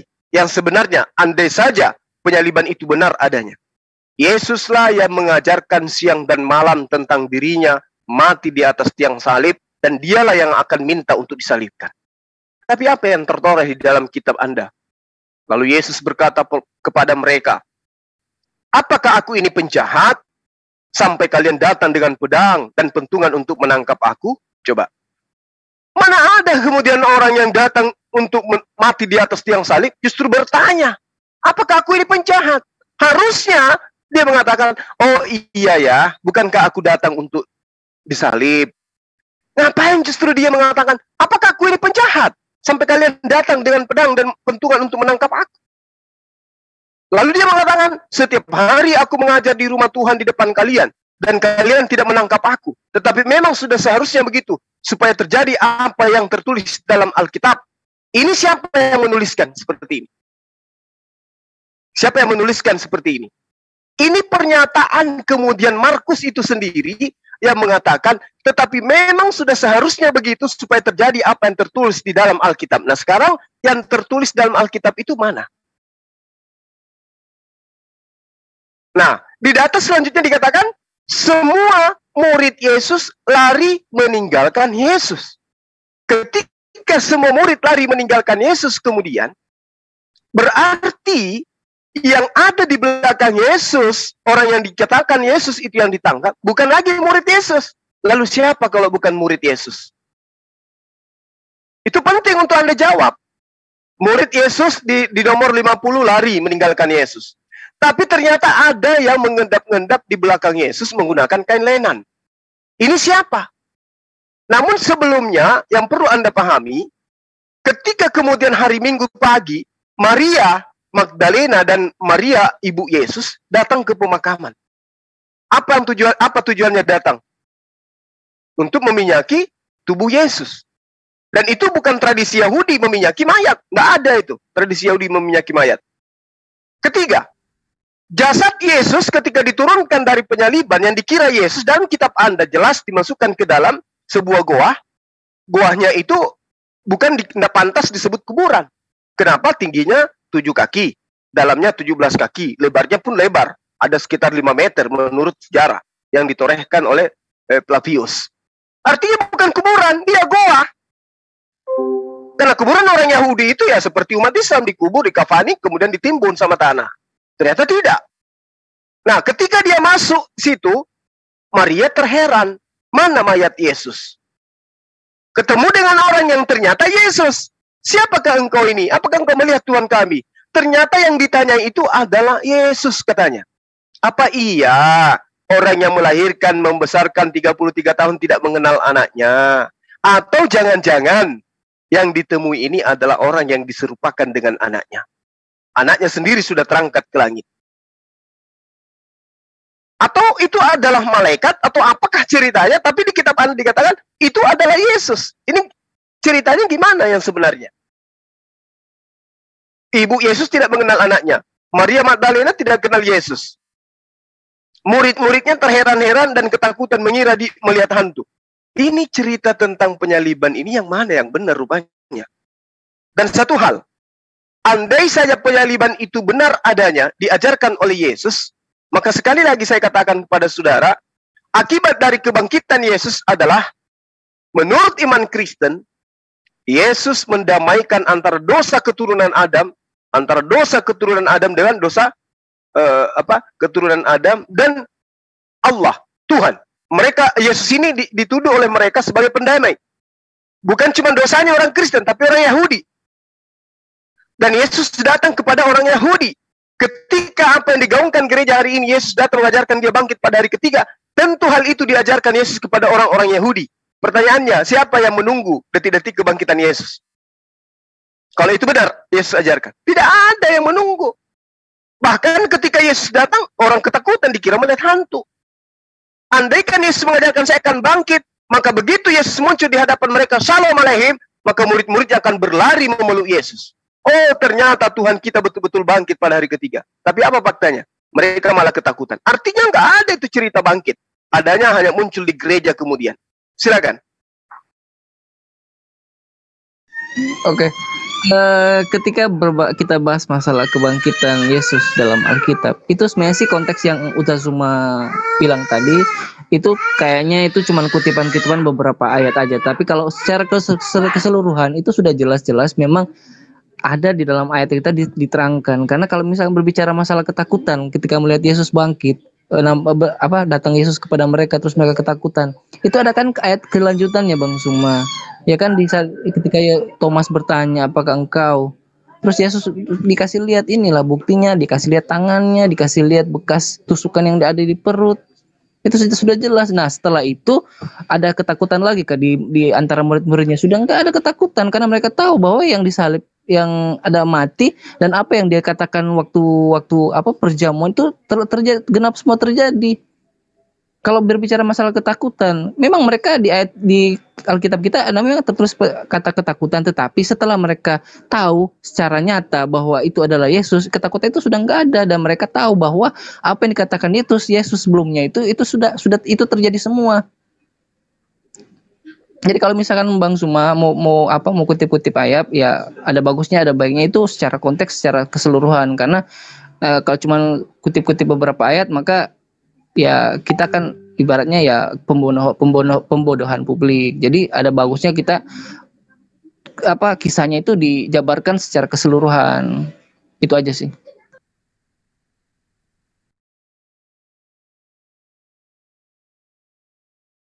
Ya, silakan Bang Juma. Oke. Jadi begini, Saudara. kita ini sedang mengkritisin apa yang ada di dalam Al-Quran. Berarti kitab Anda harus memberikan data akurat bahwasanya Yesus itu betul-betul disalib. Tapi setelah kita kaji, yang disajikan kemudian kitab Anda, indikasi kuatnya justru membenarkan Al-Quran. Gitu. Justru membenarkan apa yang ada dalam Al-Quran. Ketika Anda mengatakan mereka ketakutan, itu adalah hal yang tidak wajar. Kenapa? Mereka setiap saat melihat mujizat-mujizat yang dipertontonkan oleh Yesus. Untuk apa kemudian dia takut? Bukankah dia katakan, aku akan bangkit pada hari ketiga? Artinya, mindset mereka setiap saatnya akan diarahkan kepada kita tidak perlu takut kepada tentara Romawi, kepada kejaran Yahudi. Kenapa? Tuhan kita akan bangkit pada hari ketiga. Ya wes, kita tunggu dia bangkit. Bangkit, bangkit, bangkit, bangkit, bangkit. Hari Sabtu, bangkit, bangkit. Cepat, pingin kali hari Minggu, cepat, pingin tahu, buktikan bahwa Tuhan kita betul-betul bangkit. Begitu detik-detik kebangkitannya, ternyata begitu dia datang, yang terjadi apa? Mereka hanya takut. Dan tidak ada sedikit pun sentuhan bahwa ternyata engkau betul-betul bangkit. Ketika Anda mengatakan, lihat dia perlihatkan tangannya, dia ada lubang, ada bekas tombak, dan seterusnya. Itu justru membuktikan bahwa dia tidak bangkit dari kematian. Kenapa? Kalau dia bangkit dari kematian, katanya yang bangkit itu adalah tubuh kemuliaan. Tubuh kemuliaan kok masih ada bekas tombak. Tubuh kemuliaan kok masih ada bekas paku. Justru ini membuktikan bahwa kitab Anda menjelaskan tentang kebangkitan Yesus itu ya semraut. Kenapa saya katakan semraut? Coba Anda lihat apa yang diterangkan oleh Paulus dalam kitab saudara. Dikatakan dalam 1 Korintus 15:44 bahwa yang dibangkitkan itu adalah tubuh rohania. Lukas 20 nomor 36. Tubuh yang dibangkitkan adalah tubuh rohania sama dengan seperti malaikat. Yesus Anda katakan bangkit dari kematian, tapi ternyata bekas paku masih ada di badannya. Berarti bukan tubuh rohania yang bangkit. Atau jangan-jangan memang dia tidak bangkit dari kematian. Berarti ada versi lain, ternyata Yesus yang disalibkan di dalam kitab Anda itu tidak mati, tetapi betul-betul disalib. Tapi ketika kemudian dimasukkan ke dalam goa milik Yusuf Arimatea, ternyata dia hanya pingsan. Dan dia bangkit dari pingsan, bukan dia bangkit dari kematian. Apa buktinya dia bangkit dari pingsan? Dia datang kepada muridnya, memperlihatkan tangannya ada bekas paku, lambungnya ada bekas tusukan tombak. Sementara kalau dikatakan kebangkitan, yang bangkit hanya tubuh rohania saja. Apa dalilnya? 1 Korintus 15 nomor 44, Lukas 20 nomor 36. Yang datang kemudian Anda lihat, ini tanganku, ini kakiku, lihatlah aku, rabalah aku, ada apa dengan kalian? Akulah ini, akulah Yesus. Nah sekarang pertanyaannya, apakah Yesus memperlihatkan tangannya, memperlihatkan kakinya untuk membuktikan bahwa dia adalah Tuhan, atau membuktikan dirinya adalah Yesus yang sesungguhnya yang tidak pernah mati, masih hidup? Dia membuktikan dirinya adalah hantu, atau ingin membuktikan dirinya adalah manusia? Tentu Yesus minta ikan goreng dan madu bukan untuk membuktikan dirinya Tuhan, tetapi untuk membuktikan dirinya bahwa dia adalah manusia, bukan hantu. Coba gunakan akal sehat, saudara. Korintus 15:42 sampai nomor 44 dikatakan, demikian pula halnya dengan kebangkitan orang mati. Ditaburkan dalam kebinasaan, dibangkitkan dalam ketidakbinasaan. Ditaburkan dalam kehinaan, dibangkitkan dalam kemuliaan. Ditaburkan dalam kelemahan, dibangkitkan dalam kekuatan. Dibangkitkan adalah tubuh rohania. Jika ada tubuh alamiah, maka ada pula tubuh rohania. Yang dibangkitkan alamiah atau rohania? Ternyata yang dibangkitkan adalah tubuh rohania. Berarti Yesus tidak mengalami kebangkitan rohania. Tetapi yang dimaksud sini adalah kebangkitan alamiah. Artinya dia bangkit dari pingsan, bukan bangkit dari kematian. Nah, coba analisa dengan baik. Ketika kemudian dikatakan damai sejahtera bagi kalian, murid-muridnya menyangka melihat hantu kan? Bukan melihat Tuhan kan? Antara hantu atau Tuhan? Tidak, antara hantu atau manusia. Itu yang benar. Itu yang benar. Ini yang datang ini hantu atau manusia. Bukan ini yang datang ini hantu atau Tuhan. Tidak mungkin itu. Oleh karena itulah kemudian, saya bukan hantu, saya ini manusia. Tengoklah tanganku, nih bekas paku, nih bekas tombak. Ada apa dengan kalian? Mereka masih terheran-heran. Kalau kalian tidak percaya, adakah yang di antara kalian memiliki makanan? Maka Yesus diberi ikan goreng. Makan dia, bos. Mereka, Yesus ini makan ikan goreng untuk Yesus buktikan bahwa dia Tuhan atau dia bukan hantu. Tentu Yesus makan ikan goreng untuk membuktikan bahwa dirinya bukan hantu, tapi dia adalah manusia. Ya, itu fakta. Jadi benar Al-Quran mengatakan itu. Mereka tidak membunuh, mereka tidak menyalibkan. Yang mereka salibkan adalah orang yang diserupakan dengan Yesus. Itu yang perlu saudara pahami. Silakan. Oke Bang Suma, terima kasih. Saya sampai ngakak tadi Bang Suma bilang katanya pingsan. Aku ngakak itu pingsan itu Bang. Karena gini Bang Suma ya, ini kan pemahamannya Bang Suma ya kan. Tetapi secara tekstual itu saya sudah bilang tadi bahwa itu kita dari apa? Dari perjamuan sampai penyalipan sampai kebangkitan. Itu sudah jelas-jelas tertulis dalam ayat Alkitab kita. Cuma kan tadi Bang Suma bilang kata pingsan. Gini itu kan cuma pemahaman Bang Suma.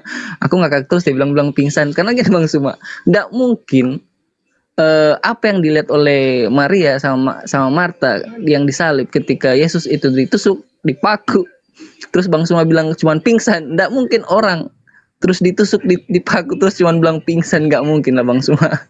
Pasti mati. Nah terus masalah ketakutan ini kita bahas lagi masalah ketakutan. Secara manusia ketika melihat sesuatu terus melihat apa ya kayak tiba-tiba muncul begitu, otomatis pasti secara manusiawi kita pasti akan ketakutan. Karena ya itu tadi konteks dalam ayat itu mereka ini lihat hantu ini apa ini ya kan? Hantu ini apa bukan? Nah tetapi di situ sudah jelas dalam ayat dikasih terangkan. Ya kan tadi Bang semua sudah katakan damai sejahtera bagimu. Terus Thomas itu ragu dengan adanya Yesus itu kok ada gitu nah. Nah ini kan Yesus sudah kasih lihat tangannya, kasih lihat kakinya bahwa dia itu ya bangkit. Nah masalah yang tadi Bang semua katakan bahwa murid-muridnya tahu kalau memang Yesus itu bangkit. Ya itu saya katakan itu nggak benar itu Bang Suma, karena ketika Yesus mengatakan menyampaikan bahwa akan terjadi ada orang yang akan dibunuh, ada orang yang akan menderita, ada orang yang akan disalib, itu murid-muridnya nggak tahu Bang Suma. Mereka nggak tahu sama sekali.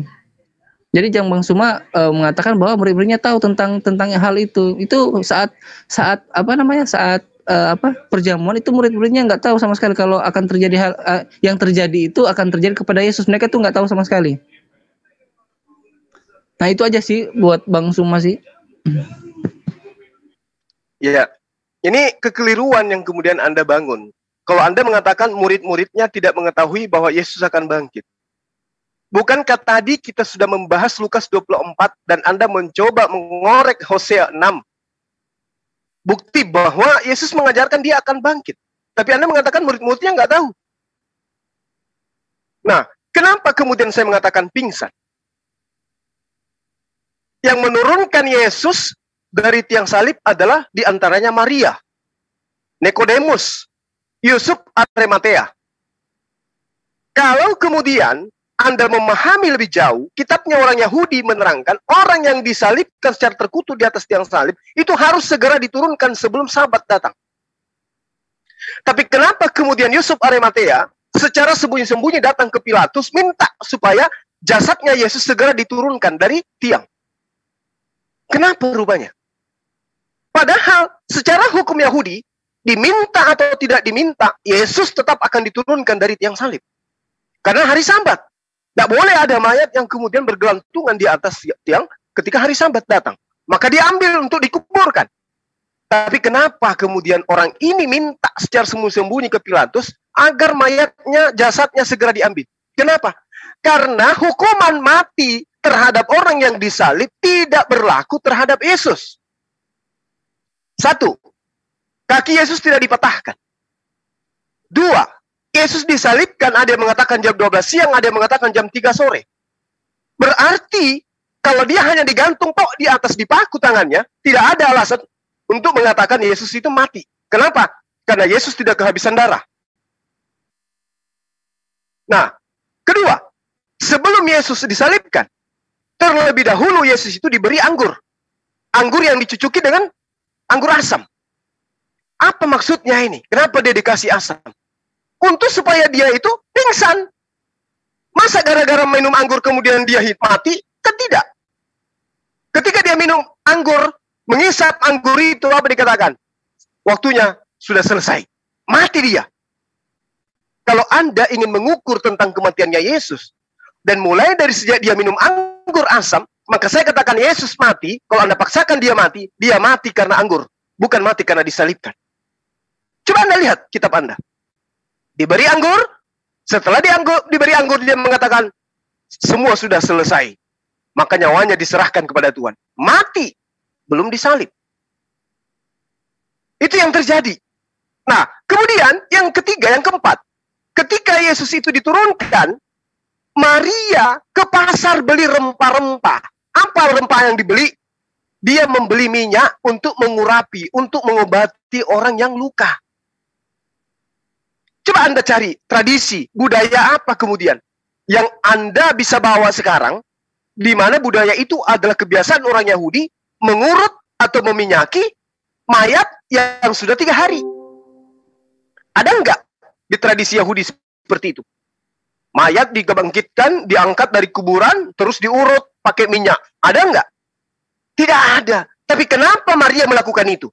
Itu tadi. Karena Maria yang menurunkan jasad Yesus dari tiang salib. Dan dia melihat masih ada tanda-tanda kehidupan, sehingga dia datang ke pemakaman untuk kemudian meminyaki lukanya Yesus. Faktanya, begitu sampai ke kuburan, mayatnya tidak ada. Jasadnya tidak ada. Berarti yang tadi dikatakan mati itu hanya pingsan. Karena apa? Karena obat atau anggur yang diminum oleh Yesus. Itu loh. Itu yang perlu Anda pahami.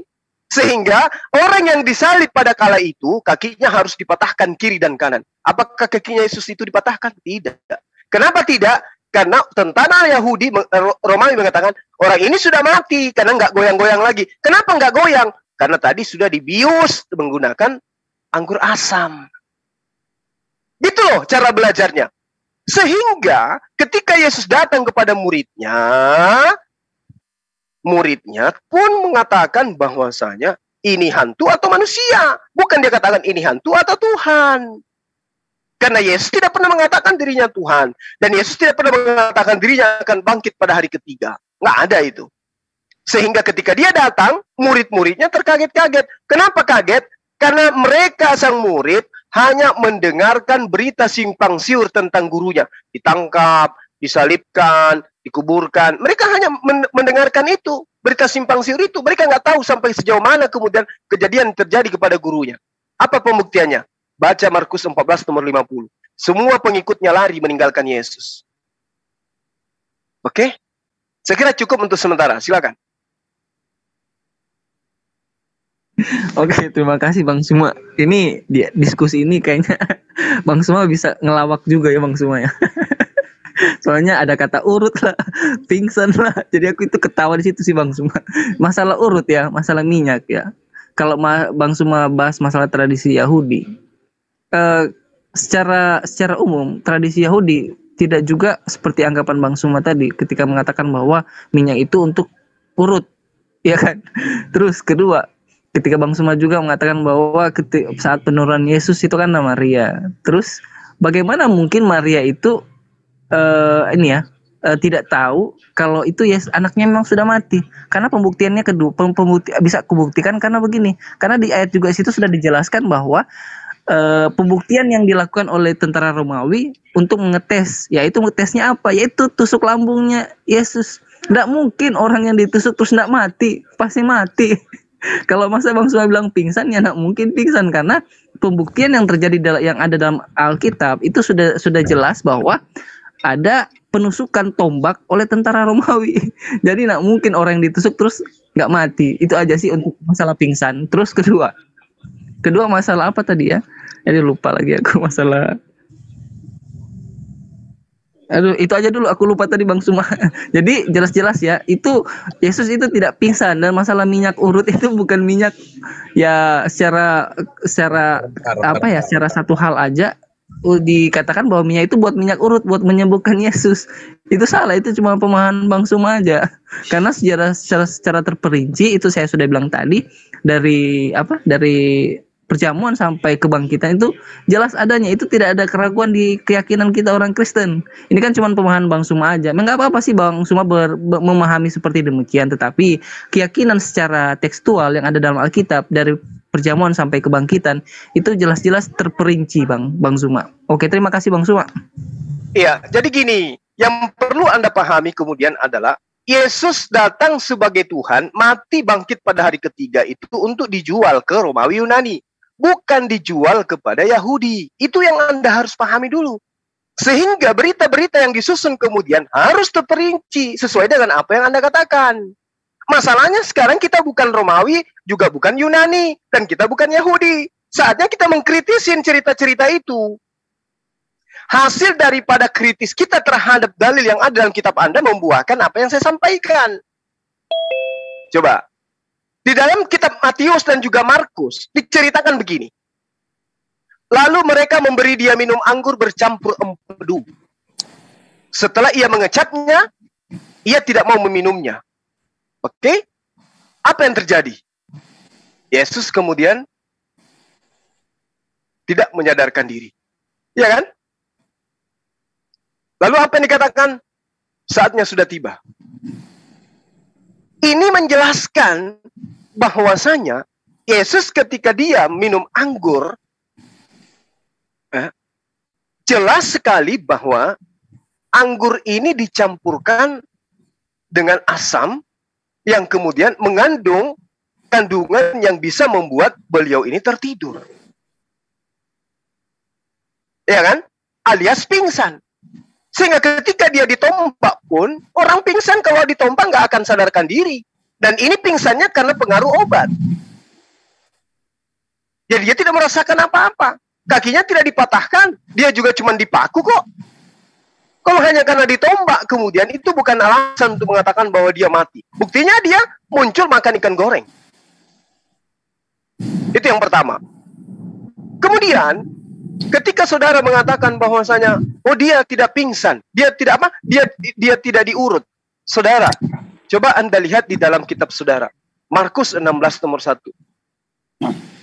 Maria Magdalena pergi untuk kemudian melakukan sesuatu sesuai dengan apa yang tertulis dalam kitab saudara.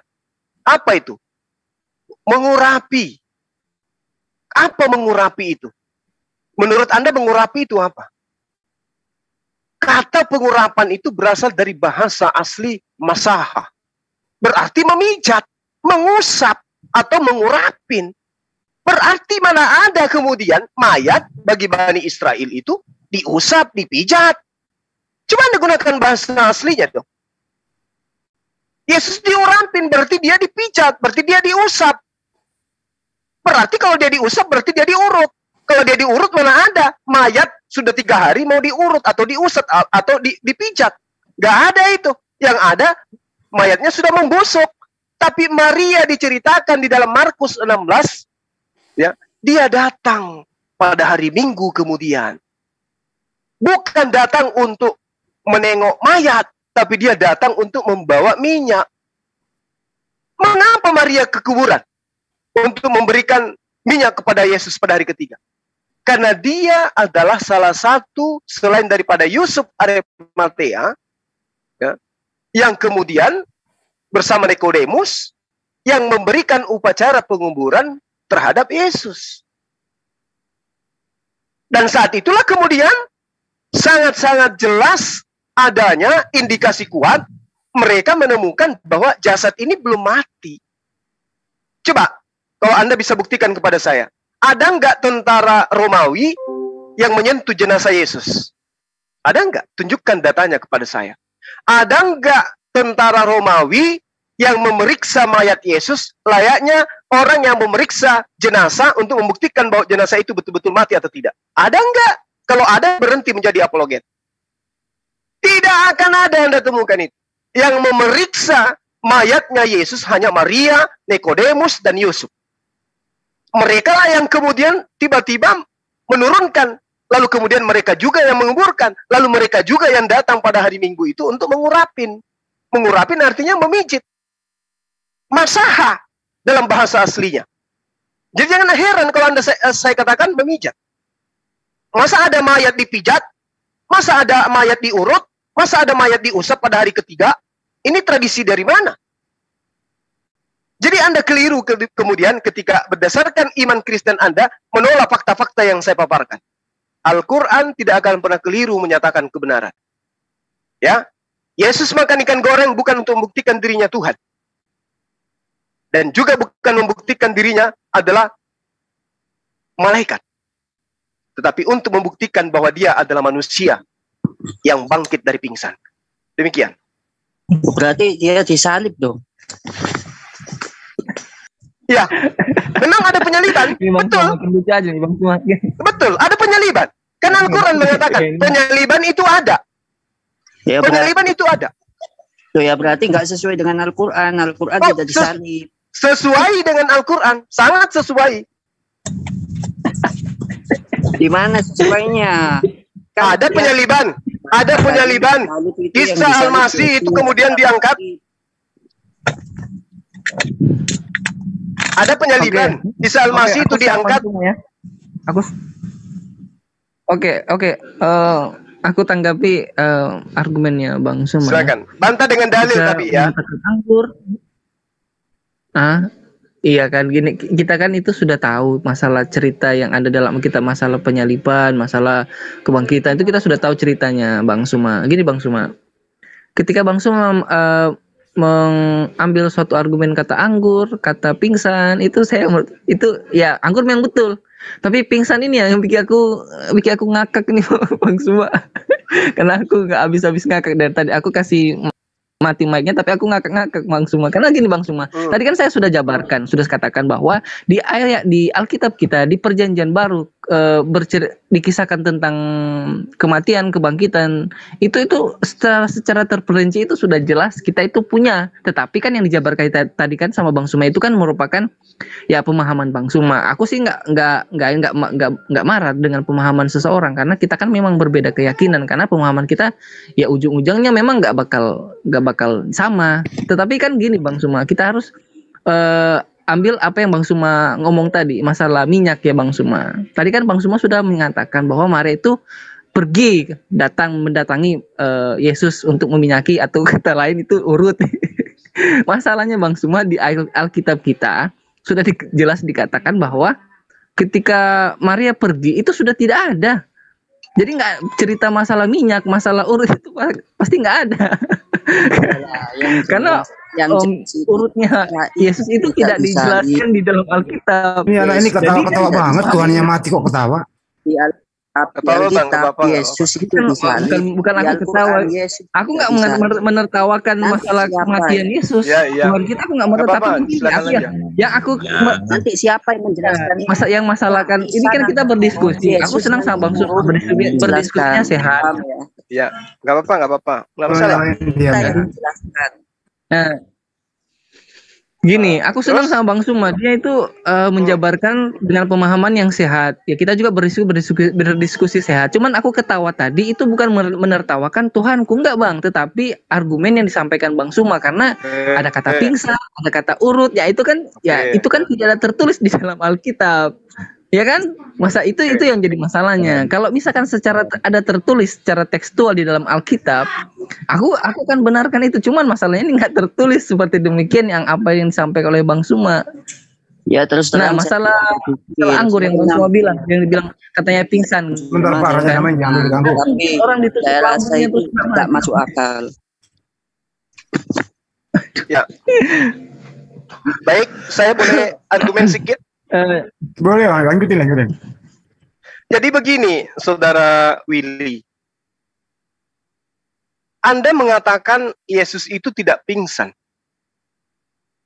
Tetapi mati, kata Anda.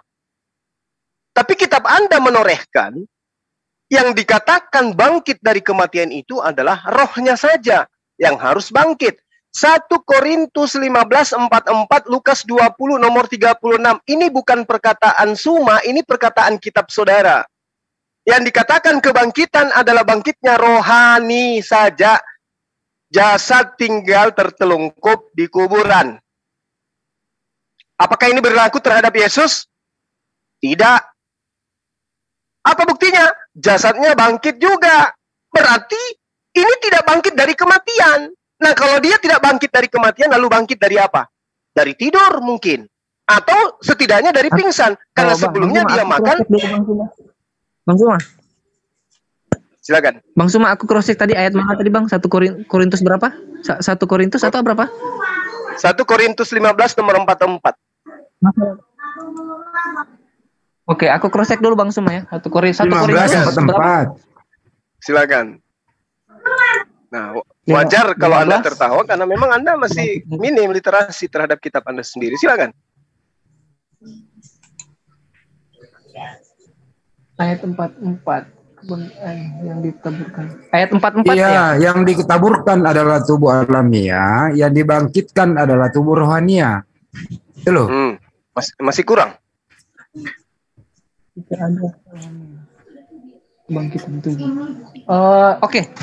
Boleh aku tanggapi sedikit Bang Suma, karena kalau konteks ayatnya ini kita harus baca secara full ya, tapi tetapi yang di konteks yang apa? Perikopnya yang di atas ini kan kebangkitan tubuh, bukan kebangkitan Kristus. Kalau kebangkitan Kristus maka saya bisa membenarkan Bang, tetapi konteks yang dalam 1 Korintus ini yang Abang maksud itu, ini kebangkitan tubuh Bang. Jadi kita harus baca secara full dulu. Bang Suma, kasih lanjut aja dulu Bang Suma. Oke, makasih. Jadi kitab Anda mengatakan kebangkitan itu bangkitnya tubuh rohania. 1. Iman Kristen sampai hari ini ketika dia mati kelak, yang dibangkitkan adalah rohnya saja. Jasadnya menjadi tanah. Pahami itu. Terkait dengan Yesus, apakah dia bangkit dari kematian atau tidak? Tanya kepada kitab Anda. Kalau kemudian yang datang kepada yang datang kepada pemakaman itu adalah Maria, lalu Anda menertawakan saya karena katanya Yesus tak mungkin itu dipijit karena tidak ada mayat di situ. Memang betul, mayat tidak ada karena dia tidak mati. Kalau dia mati, mayatnya ada, rohnya yang pergi, tapi faktanya jasadnya juga pergi, berarti tidak ada kematian. Nah, Markus 16 nomor 1, setelah lewat hari Sabat, berarti hari Minggu nih, Maria Magdalena dan Maria ibu Yakobus. Maria ibu Yakobus ini siapa? Maria ibu Yakobus ini adalah Maria ibunya Yesus. Oke? Karena Yakobus dan Yesus adalah saudara. Serta Salome membeli rempah-rempah untuk pergi ke kubur dan meminyaki Yesus. Ini data, saya tidak mengada-ngada. Ini kitab Anda yang menceritakan. Jadi tujuan mereka datang ke kuburan untuk meminyaki. Oke? Dan bukan tradisi Yahudi meminyaki mayat. Apalagi sudah 3 hari, udah busuk. Masa mau diminyaki? Ini kitab Anda loh. Nah, kenapa ketika sampai ke sana meminyaki dan atau mengurut Yesus itu tidak terjadi? Karena jasadnya sudah pergi. Kenapa jasadnya pergi? Karena memang orang ini cuma pingsan.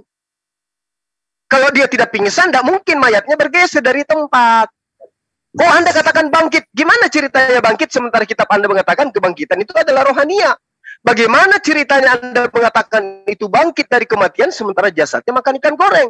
Bagaimana kemudian Anda mengatakan itu bangkit dari kematian sementara murid-muridnya tidak ada yang menunggu kebangkitan gurunya, malah mengiranya hantu? Memang lucu kalau standar iman Anda uraikan, Anda dudukkan terhadap penjabaran saya. Tapi coba Anda menjadi murid-murid Yesus yang ada pada zaman itu. Apakah dia menyalahkan saya? Tentu tidak. Tanya kepada mereka murid Yesus yang ketakutan itu. Kamu takut kepada Yesus karena kamu takut karena kamu mengira dia hantu atau mengira dia Tuhan? Kan itu pertanyaannya. Kami takut karena mengira dia adalah hantu. Kenapa kamu kenapa kamu mengira dia hantu? Karena menurut orang dia sudah ditangkap. Loh, emang kalian tidak lihat? Tidak. Mana buktinya? Markus 14 nomor 50, semua murid Yesus lari meninggalkan Yesus. Berarti murid-muridnya tidak melihat apa yang terjadi terhadap gurunya. Kan itu yang terjadi dalam kitab saudara. Sehingga yang ada pada diri mereka adalah keputusasaan. Wah, guru kita sudah mati, ditangkap. Udah selesai sampai di situ. Itu yang mereka pahami kalau berdasar terhadap kitab Anda. Tapi keputusasaan mereka itu tiba-tiba buyar ketika muncul sosok yang sudah mati itu di tengah-tengah mereka. Shalom alaihim. Mereka kaget dan ketakutan. Ih, siapa ini? Hantu, bukankah dia sudah mati? Artinya, murid-muridnya tidak pernah diajarkan bahwa aku akan bangkit pada hari ketiga. Andaikan diajarkan pada muridnya bahwa aku akan bangkit pada hari ketiga, maka yang terjadi tidak ada ketakutan, tapi kesenangan, kegembiraan. Tapi ketakutannya itu beronton. Mereka perlihatkan kepada Yesus sampai heran. Yesus pun terheran-heran. Ada apa dengan kalian ini? Yesus tidak pernah mengatakan, bukankah aku sudah mengatakan kepadamu bahwa aku akan bangkit pada hari ketiga? Yesus tidak pernah mengatakan gitu. Tapi apa yang dikatakan? Ada apa dengan kamu ini? Lihatlah aku. Ini tanganku, ini kakiku, rabalah aku. Coba Anda baca di dalam Lukas 24. Di data nomor 40 dan seterusnya. Inilah aku. Ada apa dengan kalian? Akulah Yesus. Raba aku kalau kalian tidak percaya. Apa artinya itu? Apakah dia ingin membuktikan bahwa dia bangkit dari kematian? Atau dia ingin membuktikan bahwa dia belum mati, dia masih hidup? Coba. Nah, lalu kemudian tadi ada yang nyeletuk. Berarti tidak bertentangan dengan, berarti tidak sesuai dengan Al-Quran. Karena Bang Suma mengatakan ternyata dia masih hidup. Tunggu dulu. Karena Al-Quran mengatakan, alladzina talafu fihi lafi syakkim minhu. Tentang kematian Yesus, mereka berselisih paham. Apa pembuktian selisih pahamnya? Di kitab Anda mengatakan dia masih hidup, makan ikan goreng. Di kitab Anda juga mengatakan dia terangkat ke sorga. Di kitab Anda juga mengatakan bahwa pada hari ini juga engkau akan bersama aku di Firdaus. Tapi faktanya dia masih keliling-keliling 40 hari. Di kitab Anda sendiri mengatakan bahwasanya Paulus dan orang Yahudi bertentangan tentang Yesus. Ada yang mengatakan hidup, ada yang mengatakan mati. Kisah Para Rasul 25 nomor 19. Kitab Anda. Berarti ketika Al-Quran mengatakan innal ladzina ikhtalafu fi, sesungguhnya orang-orang ini mereka itu berselisih paham tentang Yesus, apakah Yesus mati, apakah dia disalib atau tidak, mereka berselisih paham. Al-Quran menguraikan itu dan saya buktikan hari ini. Sekarang silakan Anda bantah. Tunjukkan kepada saya ada tradisi Yahudi mengurapi mayat pada hari ketiga. Satu. Kedua, tunjukkan kepada saya data di mana orang-orang Yahudi menyentuh jasadnya Yesus sehingga mereka mengatakan Yesus sudah mati. Silakan. Berarti Yesus yang asli itu disalib atau enggak? Yesus yang asli ini tidak disalib. Yang disalib ini yang diserupakan, gitu loh. Nah, kalau enggak disalib, kenapa Yesus ketika datang pas hari kebangkitan, pas bangkit, inilah aku, rabalah tanganku. Nah, itu ada ayat yang dikatakan bolong tangannya itu gimana? Nah, itu cerita di kitab saudara. Itu cerita di kitab saudara, bukan di Al-Quran. Adapun dia datang mungkin bangkit kemudian, nah itu cerita simpang siur yang ada di kitab Anda. Makanya Al-Quran mengatakan mereka itu bertentangan, berselisih paham. Gitu loh. Anda paham nggak? Ya, kalau dipakai aku ngomong boleh? Kan begitu. Kalau dikatakan kitab Anda yang kemudian acak-adut menjelaskan itu. Katanya dia mati, tetapi dia bangkit. Katanya dia bangkit, tapi faktanya dia masih makan ikan goreng. Katanya setelah dia mati bangkit menjadi Tuhan. Tapi faktanya dia makan ikan goreng. Mana ada Tuhan makan ikan goreng? Kan itu penjelasannya.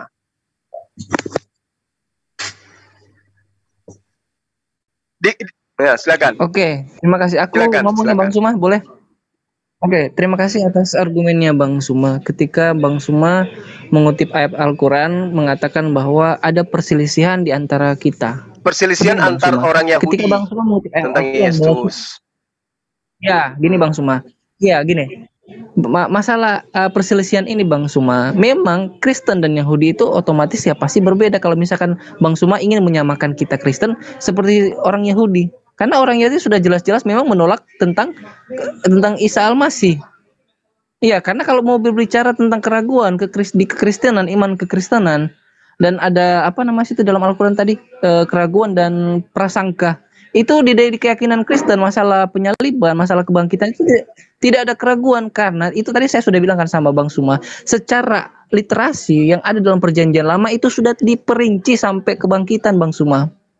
Iya, kalau Bang Suma juga tadi bahas masalah yang bilang apa ketakutan, itu kan saya sudah juga bilang tadi bahwa ya secara manusiawi ketika melihat orang yang hidup lagi ya pasti kaget lah, pasti ketakutan. Nah di situ juga sudah dijelaskan juga bahwa Yesus sudah membuktikan bahwa dia hidup. Nah dikasih lihat tangannya, dikasih lihat kakinya, itu kan sudah dibuktikan.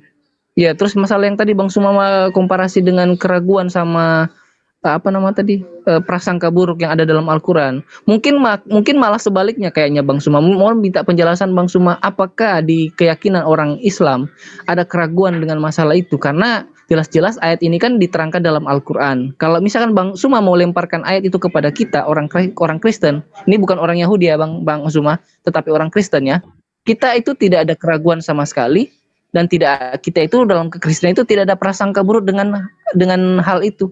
Apa mungkin ini sebaliknya Bang Suma? Mungkin Bang Suma boleh jelasin Bang Suma? Oke, baik. Terima kasih, pertanyaan Anda sangat baik. Jadi yang diterangkan oleh Al-Quran dengan kata mereka itu bukan Kristen. Sekali lagi saya katakan, bukan kalian. Yang ragu tentang itu yang diceritakan oleh Al-Quran, bukan kalian. Kalian itu penumpang gelap. Bukan kalian yang dibahas oleh Al-Quran. Camkan itu dan telan itu, meski pahit. Yang diceritakan oleh Al-Quran adalah orang Yahudi. Kalian bukan orang Yahudi. Kebencian orang Yahudi terhadap Yesus melahirkan agama kalian. Itu yang perlu Anda pahami. Jadi jangan seperti si perak tadi itu, rantai perak. Dia mengaku sebagai pengikut Yesus. Saya katakan sekali lagi, dengan gagah berani Suma berdiri di hadapan gereja mengatakan, Kristen bukan pengikut Yesus. Kristen adalah pentuhan anak Maria bernama Yesus. Silakan Anda langgar itu. Silakan Anda bantah pernyataan saya. Jadi ketika Al-Quran mengatakan alladzina ikhtalafu fihi lafi syakkim minhu, yang berselisih paham di sini adalah mereka yang menyalibkan. Memang ada Kristen di situ? Nggak ada Kristen di situ. Jadi kalau Anda mengatakan hari ini Anda tidak pernah ragu tentang penyaliban, itu karena Anda Kristen. Kristen itu adalah agama doktrin dan dogma di mana dewa datang dalam rupa manusia mati untuk menjadi Tuhan bagi mereka. Mana dalilnya Bang Suma? Buka, plototin kitab saudara. Roma 14 nomor 9. Sebab untuk itulah Yesus telah mati dan hidup kembali supaya Yesus menjadi Tuhan. Oke?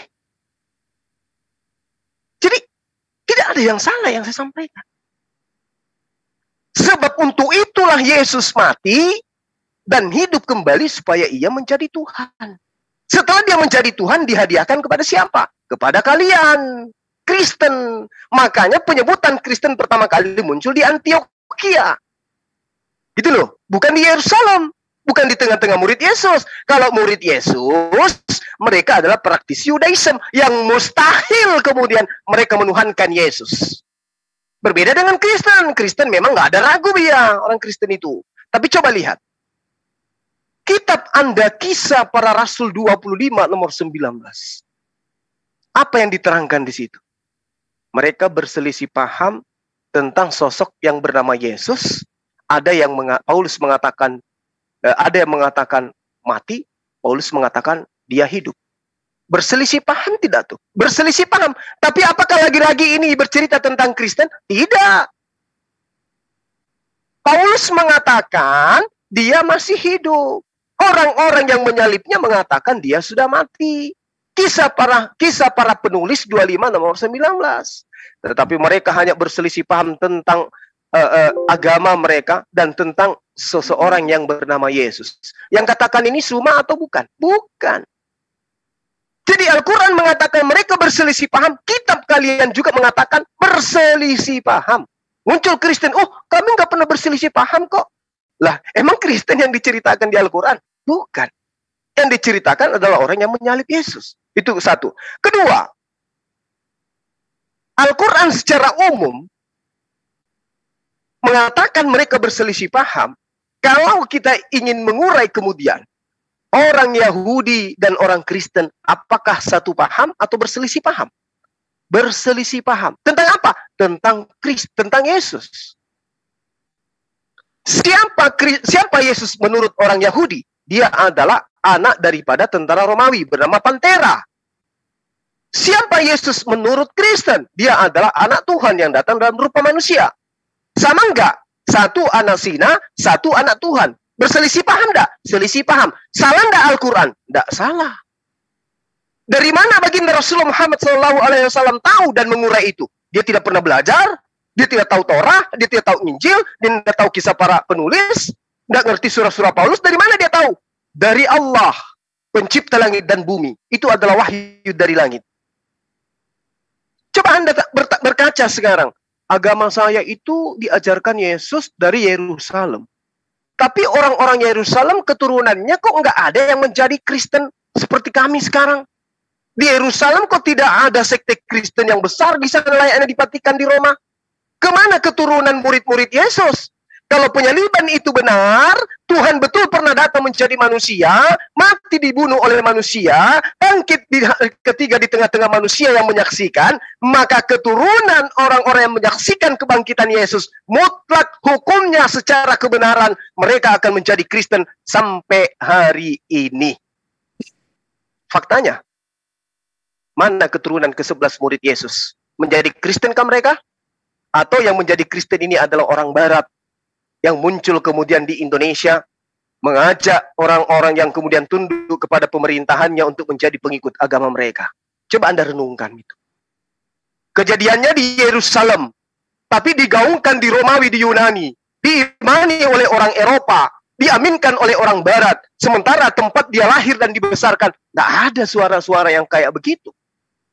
Jadi yang benar seperti apa? Lihat Rasulullah Muhammad SAW hidup di tengah-tengah jahiliyah, membawakan Al-Quran. Di sana dia lahir, di sana dia mengajar, di sana dia mati.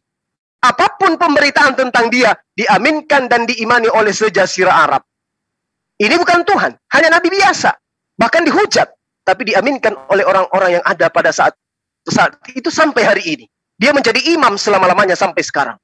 Bagi orang-orang yang berpikir, Yesus, Tuhan, mati di tengah Yahudi, di Yerusalem, di tanah Galilea. Mati dia di sana, bangkit dia di sana. Tapi ada nggak orang di sana yang percaya? Nggak ada. Ini hanya dibangun di Antioquia. Antioquia itu pada masanya adalah pusat pengajaran penyembahan terhadap berhala-berhala. Begitu Paulus datang dengan Barnabas, apa yang dikatakan orang Antioquia?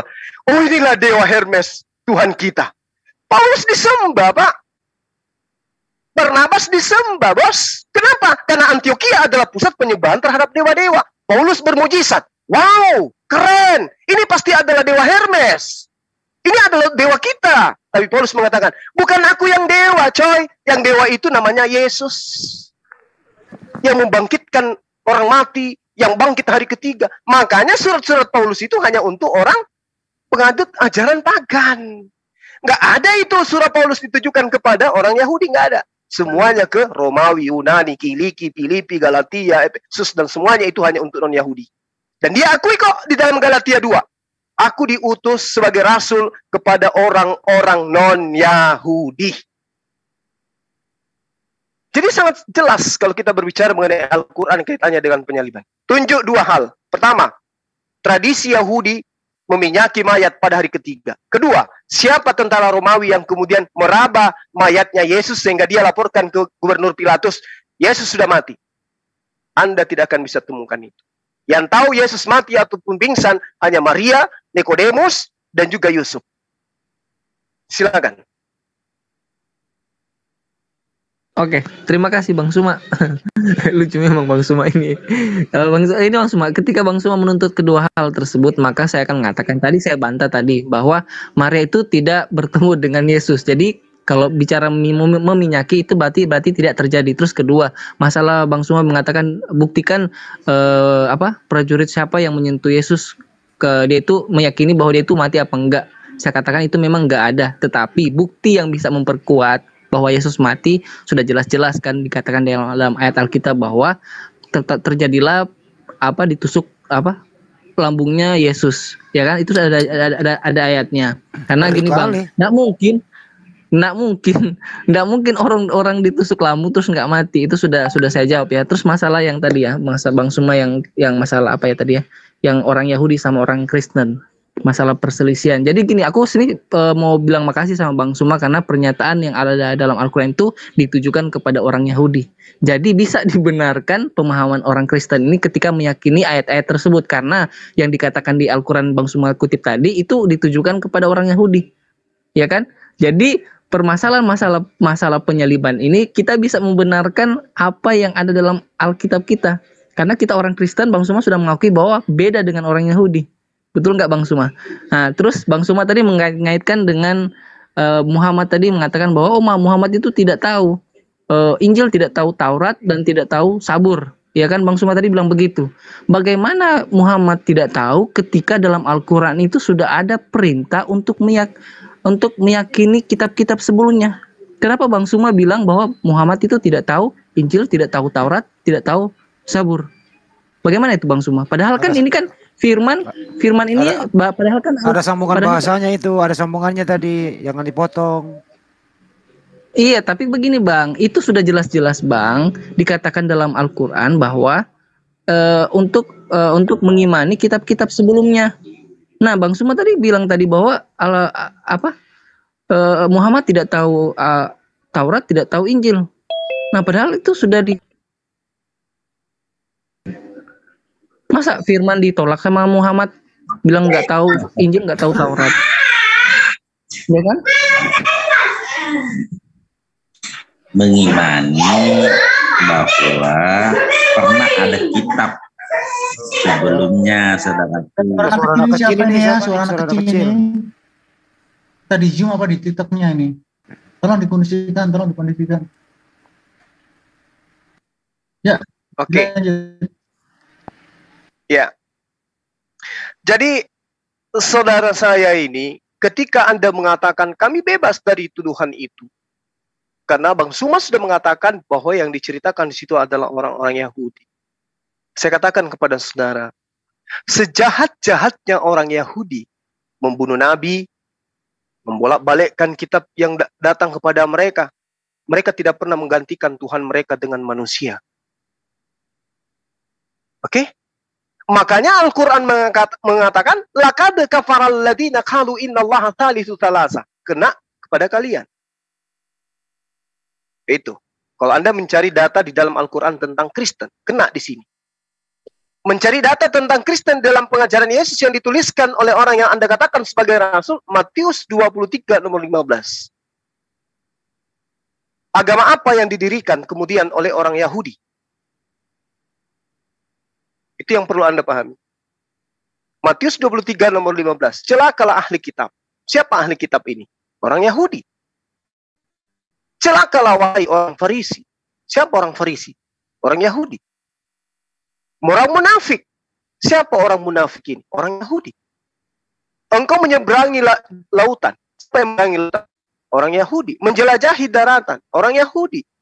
Mentobatkan orang pagan masuk ke agamamu. Orang Yahudi. Menjadi orang neraka dan 2 kali lebih jahat daripada engkau. Makanya saya katakan, 2 kali lebih jahat daripada ahli kitab adalah sejahat-jahatnya ahli kitab, mereka tidak pernah menggantikan Hasem dengan anak Maria, dengan manusia. Tapi agama yang dibentuk oleh ahli kitab menjadikan penganutnya 2 kali lebih jahat daripada mereka. Kenapa? Karena agama baru itu yang dibuat oleh ahli kitab menjadikan pengikutnya mendudukkan Hasem Tuhannya Bani Israel, menjelma menjadi manusia, mati pada hari ketiga dan bangkit pada hari ketiga. Ya, sebentar Bang Zuma dan juga teman-teman di TikTok ini ada dubbing lagi nih ya, sebentar ya, ada dubbing. Di TikTok dubbing suaranya, bentar. Saya push dulu. Bentar, saya push ini. Kita tunggu dulu. Cek, bagaimana sekarang teman-teman? Sudah bersih belum? Cek yang di TikTok. Nah, sudah bagus. Sudah bagus suaranya. Sudah. Iya, sudah bagus. Oke, dilanjut Bang Zuma. Iya. Ya. Jadi, apa yang saya uraikan terhadap saudara terkait dengan kebenaran Al-Quran, surah An-Nisa ayat 157, itu tidak ada kemudian Anda bisa menjadikan bantahan berdasarkan apa yang Anda gunakan dari kitab saudara. Kalau Anda jujur mengakui Kalau Anda adalah terpelajar atau Anda hanya sekedar anak sekolah minggu, adalah lebih baik Anda belajar. Belajar sama saya juga boleh. Mari kita mulai belajar tentang Bible untuk membuktikan bahwa Yesus yang disalib itu berbeda dengan Yesus yang adalah datang sebagai utusan kepada Bani Israel. Satu data setelah beberapa data yang saya sampaikan kepada saudara. Matius 26 nomor 29. Aku akan tetapi aku berkata kepadamu, siapa aku di sini? Yesus. Mulai dari sekarang, aku tidak akan minum lagi hasil pokok anggur ini sampai pada hari aku meminumnya, yaitu yang baru bersama-sama kamu di dalam kerajaan Bapa. Saya ulang pada saudara.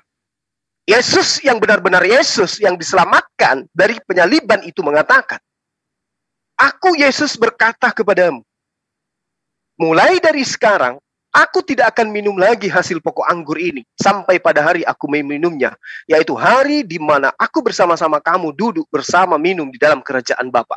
Berarti di surga.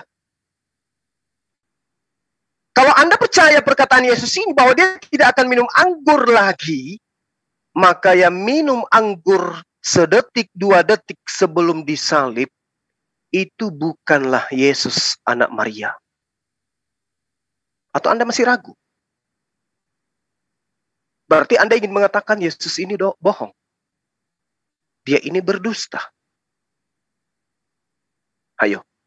Sekarang Anda pertaruhkan iman Anda. Apakah Matius 26 nomor 29 ini Yesus bersungguh-sungguh atau hanya bersandiwara? Aku tidak akan minum anggur lagi sampai datang hari kebangkitan di mana aku akan bersamamu minum di dalam kerajaan surga. Jika demikian adanya Anda percaya ini perkataan Yesus, berarti ya minum anggur sejenak sebelum dia disalibkan itu Yesus yang mana? Silakan Anda berpikir. Al-Quran tidak pernah keliru mengatakan sesuatu. Kami menjadi Islam, begitu kami mampu berbicara. Hari demi hari makanan kami adalah mengkaji Al-Quranul Karim. Kami cinta terhadap kitab suci Al-Quran. Kami kaji mulai dari kami lahir. Menandakan bahwa Al-Quran bagi umat Islam adalah satu paket kebenaran yang tidak ada keraguan di dalamnya. Berbeda dengan Anda. Tentang kitab Anda yang bahasa Indonesia pun saya lebih paham, saya lebih tahu, saya lebih hafal daripada Anda semua. Nah sekarang, sebagai anak bangsa, saya ingin menorehkan sebuah kisah dalam perjalanan hidup saya, mampu dan bisa menjadi penolong bagi saudara dari neraka. Coba, uraikan ke saya bahwa pernyataan Yesus dalam Matius 26 nomor 29 ini salah. Yesus masih minum anggur sebelum di surga, yaitu pada saat dia sejenak sebelum dia disalibkan. Silakan. Berhubung ini sih tadi Willy kayaknya terpental Bang Juma, tapi kami mencoba untuk men-tap-tap ya. Tolong dibantu teman-teman untuk di-tap-tap layarnya, biar saudara kita yang Kristen bisa tahu kalau kita live via Zoom ini. Tolong yang punya follower daripada Mikana ataupun siapapun, tolong ditap-tap layarnya biar ada oten yang masuk. Tadi sepertinya si Willy terpental yang tadinya. Tolong ya teman-teman ditap-tap dan juga di-share ke follower yang lainnya biar kita di sini tidak monolog. Dan juga yang ada di live comment, terima kasih untuk kehadirannya live comment YouTube maupun di TikTok. Perlu saya kasih tahu bahwa kami di JCC ini ada Bang Juma. Dan kami akan merelay terus dari Zoom ke TikTok. Karena akun Bang Juma tadi ada sedikit masalah, jadi beliau tidak bisa masuk ke dalam TikTok. Tapi kami mewakili. Akun ini termasuk akunnya Bang Juma juga. Ya, perlu diingat ya, akun ini akunnya Bang Juma juga. Kalau JCC Official itu live, di situ bisa dipastikan ada Bang Juma, ada Bang Handi, ada Ustaz Tugi, dan ada Ustaz-Ustaz kita yang lain. Jadi selalu dukung channel JCC Official. Ini merupakan gabungan maupun perahu besar ya daripada pendebat-pendebat kita dari Muslim. Jadi jangan sampai salah paham teman-teman ya. Yuk dibantu di tap-tap. Mungkin Mas Juma bisa memberitahu kepada audien kita permasalahan tadi kenapa sampai terpental begitu Mas Juma. Silakan. Iya. Jadi saya pun kemudian tidak memahami lebih jauh tentang TikTok ya, karena kita baru sama-sama belajar tentang TikTok. Ternyata tiba-tiba kemudian saya itu apa istilahnya, nggak bisa live lagi kalau menggunakan akun saya, tapi kalau masuk di akun lain untuk ikut live itu bisa. Tapi untuk live sendiri itu nanti tanggal 20 baru bisa lagi. Ya, terbenet berarti besok ya. Ya, besok. Iya, besok sudah bisa live berarti. Nah, sehingga dialog kita yang tadi itu, yang sudah sedang matangnya untuk mengajarkan tentang Islam, Al-Quran, dan juga Bible itu terputus. Tapi kemudian kita sambung di sini. Saya kira itu bukan suatu permasalahan. Yang jadi permasalahan kemudian adalah Yesus itu disalib atau tidak. Itu dulu Bang Zul. Dan tolong bawakan saya teman-teman Kristen yang bisa diajak dialog dengan baik.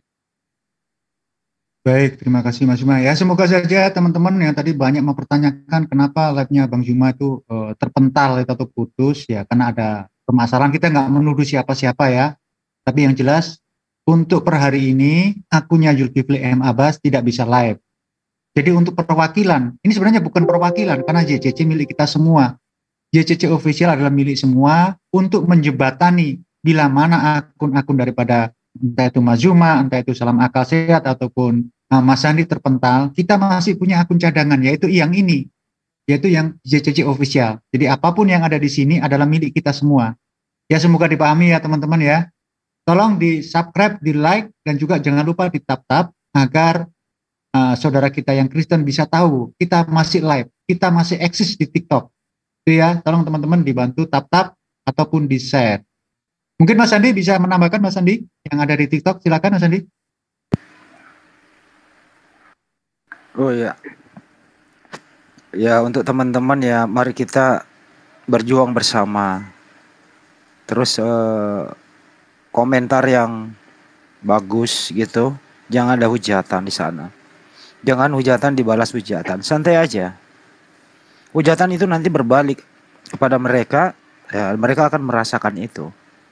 Terus kalau dalam berdiskusi ya selama ini menurut analisa saya ya, kadang-kadang itu melupakan berbahasa Indonesia dengan baik. Argumentasi apa, topiknya apa, jawabnya apa. Data yang dibawa tidak sinkron, apalagi tadi sama siapa yang pertama itu. Rantai perak, data yang dibawa nggak kena sama topik dan seterusnya. Saya juga memberi argumentasi tentang Yesus disalib apa tidak. Saya sering udah diskusi juga sama mereka bahwa Wa'labu pernah berkata ya Yesus hanya pingsan atau hanya mati suri lah, tertidur 3 hari terus dibangkitkan lagi. Karena menurut firman Tuhan seperti itu. Tapi menurut orang yang melihat Yesus mati. Tapi menurut firman Tuhan Yesus itu nggak mati. Tapi kalau memang kita cek secara analisa ya, nggak mungkin lah utusan Sang Pencipta ya yang diutus ke bumi itu diperlakukan demikian. Kami masih waras-waras lah ya, bahwa nggak mungkin seorang rasul dicintai, disayangi, diberi firman, menyampaikan firman, tidak ditolong oleh Sang Pencipta dan tidak dikabulkan doanya waktu Yesus berdoa, andaikan cawan ini dan seterusnya itu. Ini akal sehat yang jalan di sini. Tapi kalau ajaran dari seberang negara sana yang mau dikembangkan, ya mestinya harus diimani itu dan berdasarkan Yesus adalah tokoh yang dikorbankan. Ya is oke saja. Nah mari kita cek, apakah ada pernyataan Yesus demikian bahwa saya nanti akan mati menebus dosa kalian.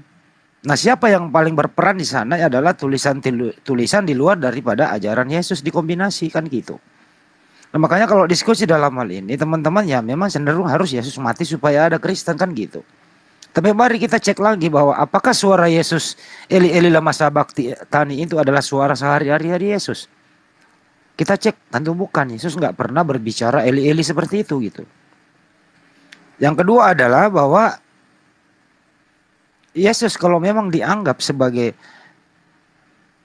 tersalib, apakah teman-teman semua rela bahwa Yesus yang kita sayangi bersama ini diolok-olok, diludahi, dipikul salib, capek dan seterusnya, tidak pakai baju dan seterusnya. Apa begini yang kita mau? Berbanggalah menjadi seorang muslim bahwa kita akan dimintai pertanggungjawaban nanti bahwa alhamdulillah iman kami tidak akan ke sana karena kami memuliakan para nabi itu. Tapi oke buat teman Kristen silakan saja, itu akidah Anda. Tapi mari kita diskusi gitu loh. Buka sedikit lah cakrawala berpikir, sehat sedikit lah. Hilangkan dulu doktrin. Mari kita. Sering saya tanyakan sama mereka, andai kan Anda ada di situ, apa yang Anda lakukan? Apakah Anda sedih atau ketawa-ketawa karena dosa Anda sudah diampuni? Rata-rata jawab mereka, saya tentu bersedih. Nah, ngapain Anda bersedih? Bukankah di sana adalah penebusan dosa Anda? Nah, inilah semacam argumentasi yang tidak balance antara kenyataan akal sehat dengan doktrin yang ada di dalam kepala. Nah, doktrin itu harus sesuai dengan akal sehat. Assalamualaikum Bang Jesse.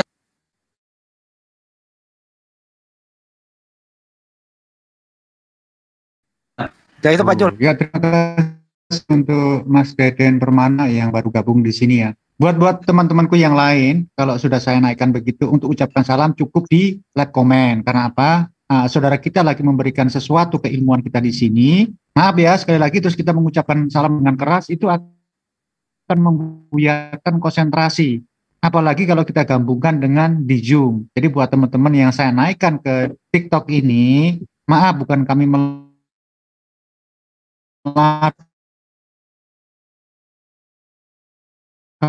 tapi untuk agar atau cuma silakan Jud, nanti kita gilir. Silakan. Kembali ke Zoom, silakan. Ya, baik. Terima kasih Bang Zul dan teman-teman yang lain. Bahwasanya data yang kita sampaikan kepada teman-teman Kristen yang tadi ya, tentang penyaliban itu, di samping apa yang diuraikan oleh Al-Quranul Karim sebagai penguat iman umat Islam, juga di data kitab mereka itu sangat jelas bahwasanya indikasi kuat Yesus itu tidak disalib diurai berdasarkan dengan apa yang ada tertulis yang masih diimani oleh mereka. Tadi ada muncul pertanyaan, berarti Al-Quran itu tidak sesuai dong? Karena ternyata Yesus itu pingsan dan kemudian dikatakan bahwasanya dia tidak mati, ya artinya Yesus diselamatkan. Orang yang diserupakan ternyata diselamatkan. Menurut teman dari saudara kita Willy tadi. Jadi saya katakan begini, kalau di dalam kitab saudara sudah muncul dua pemberitaan, yang satu dan yang lainnya itu bertentangan, maka ketika Anda mendudukkan akal sehat sebagai filter kebenaran, adalah orang yang naif ketika akal Anda sudah menolak tentang apa yang Anda imani itu, tapi tetap Anda kekeh mempertahankan iman Anda. Dikatakan Yesus bangkit pada hari ketiga, tapi faktanya setelah diurai dia tidak bangkit. Karena dia terbukti makan ikan goreng dan seterusnya. Kami umat Islam itu udah final.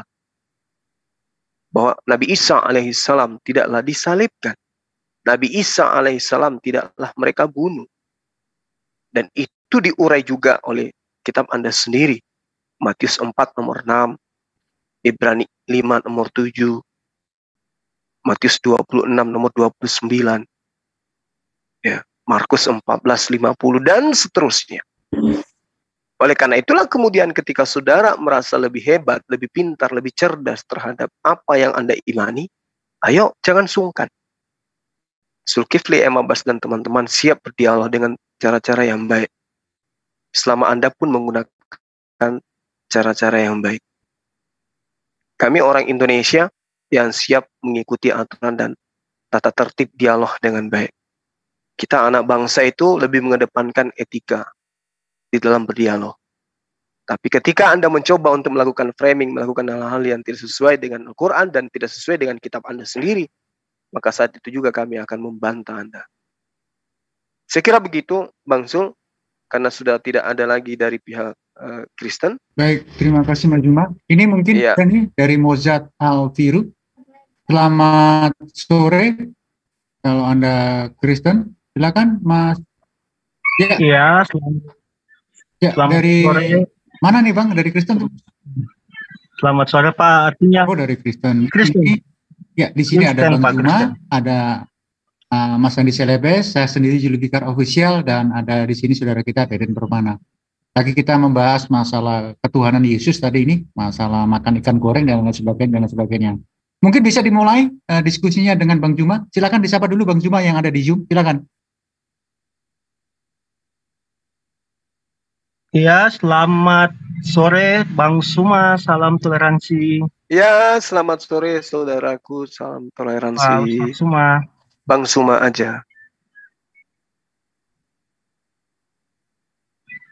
Oke Bang Suma. Ya, jadi saya izinnya langsung aja. Yeah. Ketika kita membahas tentang ketuhanan Yesus, itu tidak bisa terlepas dari Perjanjian Lama. Nah, saya tidak akan mengambil ayat-ayat yang sudah banyak dibahas. Nah, jadi saya hanya ingin Pak Suma mungkin bisa menjelaskan kepada saya, ya, pandangan Pak Suma, Bang Suma tentang kitab Sakarya 9 ayat 11. Silakan Pak.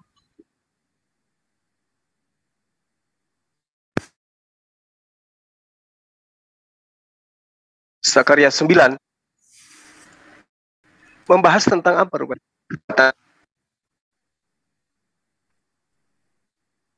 Nubuatan ya. apa? Sakarya 9:11 ya? Ya, 9:11 Pak. Ya, mengenai engkau oleh karena darah dengan engkau aku akan melepaskan orang-orang tahananmu dari lubang yang tidak berair. Gitu ya? Apa maksudnya ini, Bang? Ya, ini ada tahanan jelas. Ini kok ada tahanan? Ya, tahanan dari lubang berair itu nanti baca di ayat artinya. Jadi yang mau saya fokuskan di sini Pak Suma, di kata Yahweh sendiri yang mengatakan oleh karena darah perjanjianku. Kita tahu bahwa dalam perjanjian lama Tuhan masih berbentuk roh. Dia tidak mempunyai darah. Tapi kenapa Yahweh berkata atau melakukan perjanjian melalui Nabi Sakarya yang mengatakan dengan jelas akan melakukan perjanjian dengan darahnya. Silakan Pak. Perikopnya nih Bang Juma, Israel dipulihkan kembali perikopnya. Iya, jadi gini,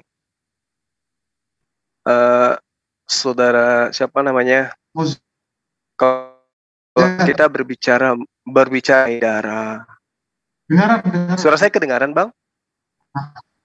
Oke. Jangankan kitab Sakarya. Ya, jangankan kitab Sakarya. Yesus sendiri dalam kitab Anda ketika menunjukkan darahnya, yang ditunjukkan itu anggur. Ketika menunjukkan kemudian dagingnya, dia menunjukkan roti. Tidak ada indikasi tentang darah yang dimaksud adalah darah yang sesungguhnya. Itu satu. Kedua, ketika Anda berbicara mengenai darah di dalam perjanjian lama, itu berbicara mengenai darah hewan. Darah hewan inilah kemudian Tuhan gunakan untuk sebagai penebus hukuman terhadap orang-orang pada masa itu. Nah, apa pembuktiannya? Coba Anda buka di dalam Matius 8 nomor 4. Ini sering saya sampaikan. Bahkan ketika Yesus kemudian ditanyai tentang keselamatan, orang-orang yang datang kepadanya diarahkan untuk melakukan pengorbanan sama seperti korban yang dilakukan oleh Nabi Musa. Jadi bagaimana mungkin kemudian Anda ingin mengambil kitabnya orang Yahudi, Sakarya, untuk mendudukkan sosok manusia yang datang di tengah-tengah mereka menjadi Tuhannya Bani Israel. Karena yang ada di dalam konsep gereja, Yesus itu 3 in 1. Yesus itu adalah Tuhannya Bani Israel yang datang mengambil rupa manusia.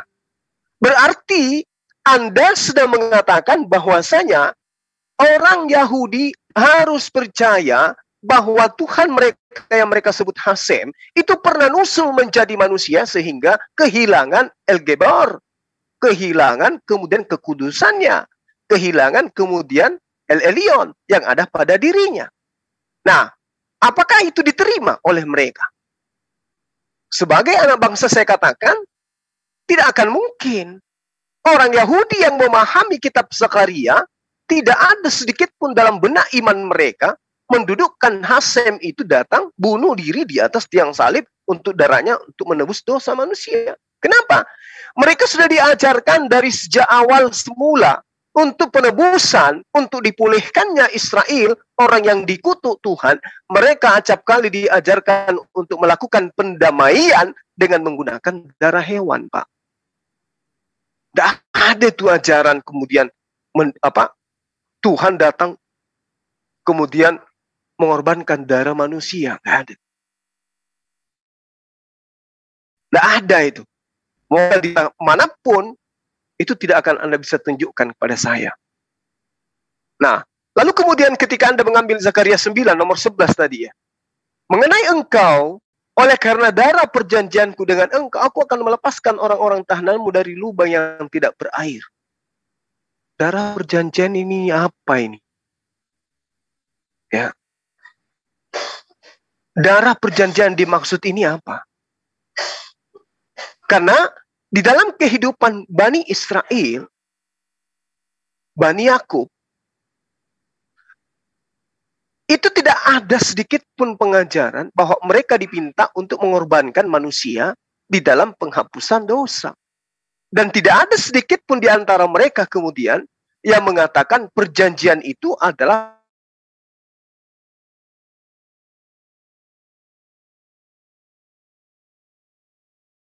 perjanjian darah Firaun.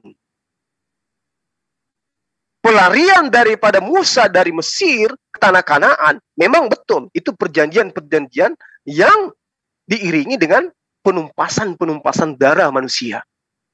Tapi bukan dalam prosesi kemudian darah Tuhan yang ditumpahkan sebagai korban, tidak. Tapi hanya sekedar sebagai pembebas dari orang-orang Goyim terhadap wilayah yang akan dilewati oleh kaumnya Nabi Musa. Tumpaslah. Apakah itu yang Anda katakan sebagai perjanjian darah? Atau Anda hanya ingin mencocok-cocokkan bahwasanya darah perjanjian itu adalah yang kemudian diberikan kepada orang, yang diberikan kemudian Yesus di atas tiang salib. Padahal kalau Anda ingin dengan jujur mengatakan, ya, di situ diterangkan di nomor 15-nya, Tuhan semesta alam akan melindungi mereka. Dan mereka akan menghabisi dan menginjak-injak pengumban-pengumban. Mereka akan minum darah seperti minum anggur. Dan menjadi penuh seperti bokor penyiraman, seperti penjuru-penjuru mesbah. Itu tidak ada sama sekali kaitannya dengan Yesus, Pak. Tidak ada. Sekira begitu. Silakan. Oke, boleh saya tanggapi, Pak? Izin. Ya, jadi perkataan Yahweh di Zakaria 9 ayat 11 itu bukan simbolik seperti yang Pak Suma tadi katakan. Nah, karena ketika Pak Suma mengatakan Yesus juga menggunakan darah sebagai simbolik atau hanya sebagai perumpamaan, ya. Matius doubling, sorry Pak, siapa doubling nih? Aman Pak, aman, lanjut. Tes. Di aku doubling, Pak. Oh ya. Aku turun langsung naik lagi, Pak ya. Soalnya di aku doubling, Pak. Aku turun langsung naik lagi, Pak. Biar aku mau tanggapi sedikit dulu, Pak. Aku mau tanggapi sedikit.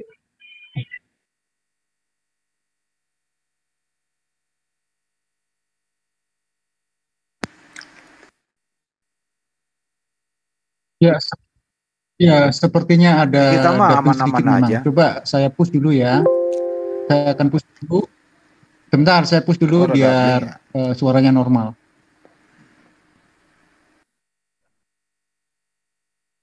Ya, yang di TikTok, yang di Zoom bentar, saya push dulu. Di Zoom aman.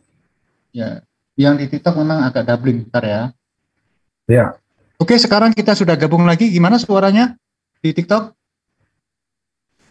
Harus saya pantau di TikTok. Nah, suara sudah normal. Ntar saya naikkan lagi ini siapa tadi nih? Mozat. Ya, silakan naik Mozat.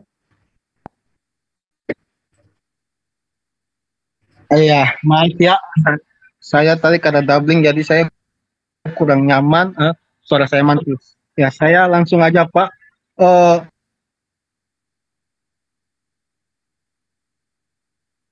hilanglah gitu. Ya, sepertinya dari Mozart ini suaranya kurang bagus.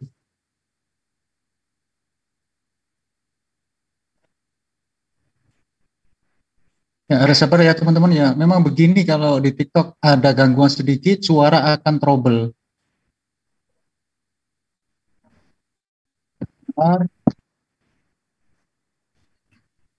Ya karya 911 itu dan seterusnya itu berikutnya itu Israel dipulihkan kembali, nggak ada urusannya ke Yesus, ini darah Yesus.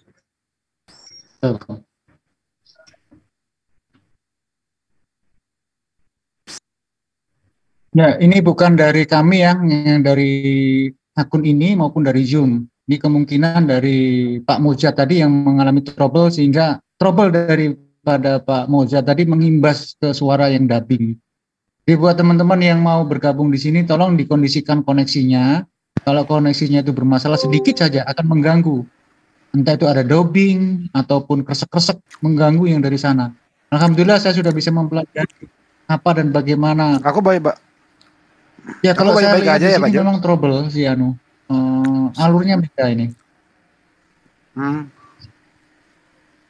Sepertinya itu kan terpental, Mozartnya tadi udah nggak ada. Jadi kalau masuk ke dalam Zoom, kalau koneksinya nggak stabil, maaf, kalau TikTok koneksinya nggak stabil, akan mengimbas kepada yang lainnya. Jadi buat teman-teman yang ada di platform TikTok, bukan saya nggak mau menaikkan, tapi saya akan lihat-lihat dulu. Semakin banyak peserta yang ada di dalam, terus pesertanya itu membuka mic-nya maupun koneksinya terganggu akan mengimbas semuanya, gitu ya.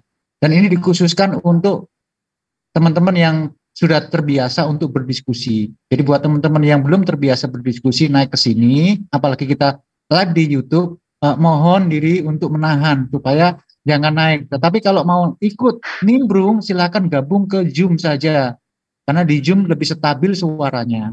Untuk masuk ke Zoom JCC, bisa dilihat di akun saya, Julfikar Official, maupun di JCC Official, cari di bio. Bio saya di situ ada link Zoom. Silakan diklik dan gabung di Zoom kita. Untuk passwordnya adalah Bismillah, huruf kecil semua.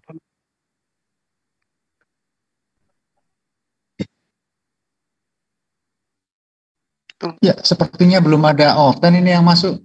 Kalau begitu kita akhiri dulu ya live-nya di Saya mau ke Bang Joma dulu. Di YouTube.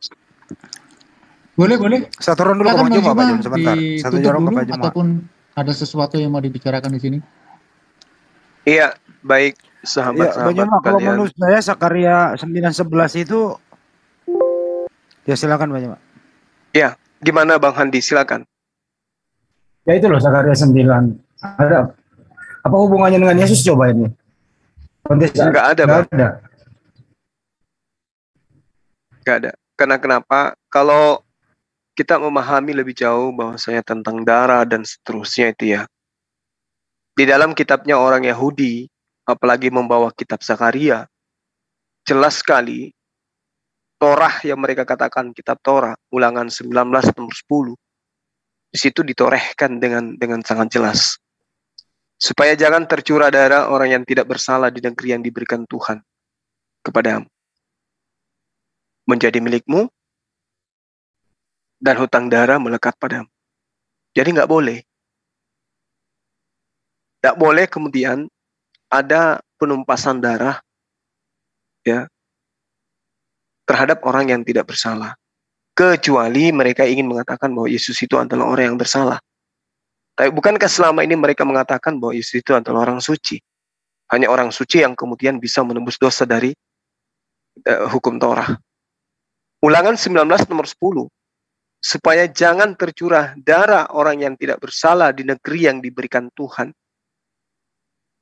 Dan hutang darah melekat padamu. Dan agar supaya tidak ada hutang darah melekat pada mereka. Ini tidak pernah diajarkan gitu. Ya.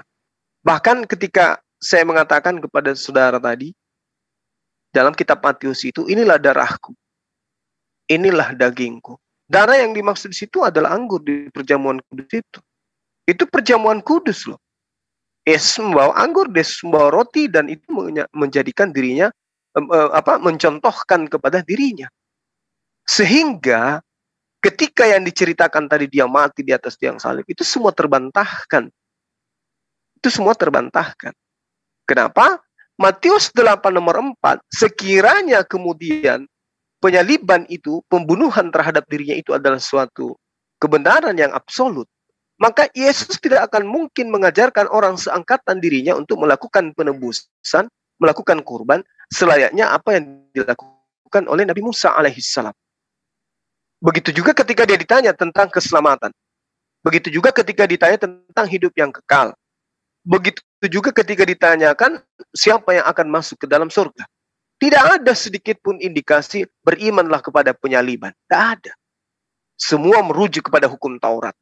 Dan hukum Taurat jangan sekali-sekali mengatakan pembunuhan terhadap orang di atas tiang salib. Tidak ada itu. Mau sampai gigi Anda bertukar tempat, gigi bawah pindah ke atas, tidak akan pernah bisa Anda temukan. Ya, jadi sahabat-sahabat sekalian yang di Zoom maupun yang di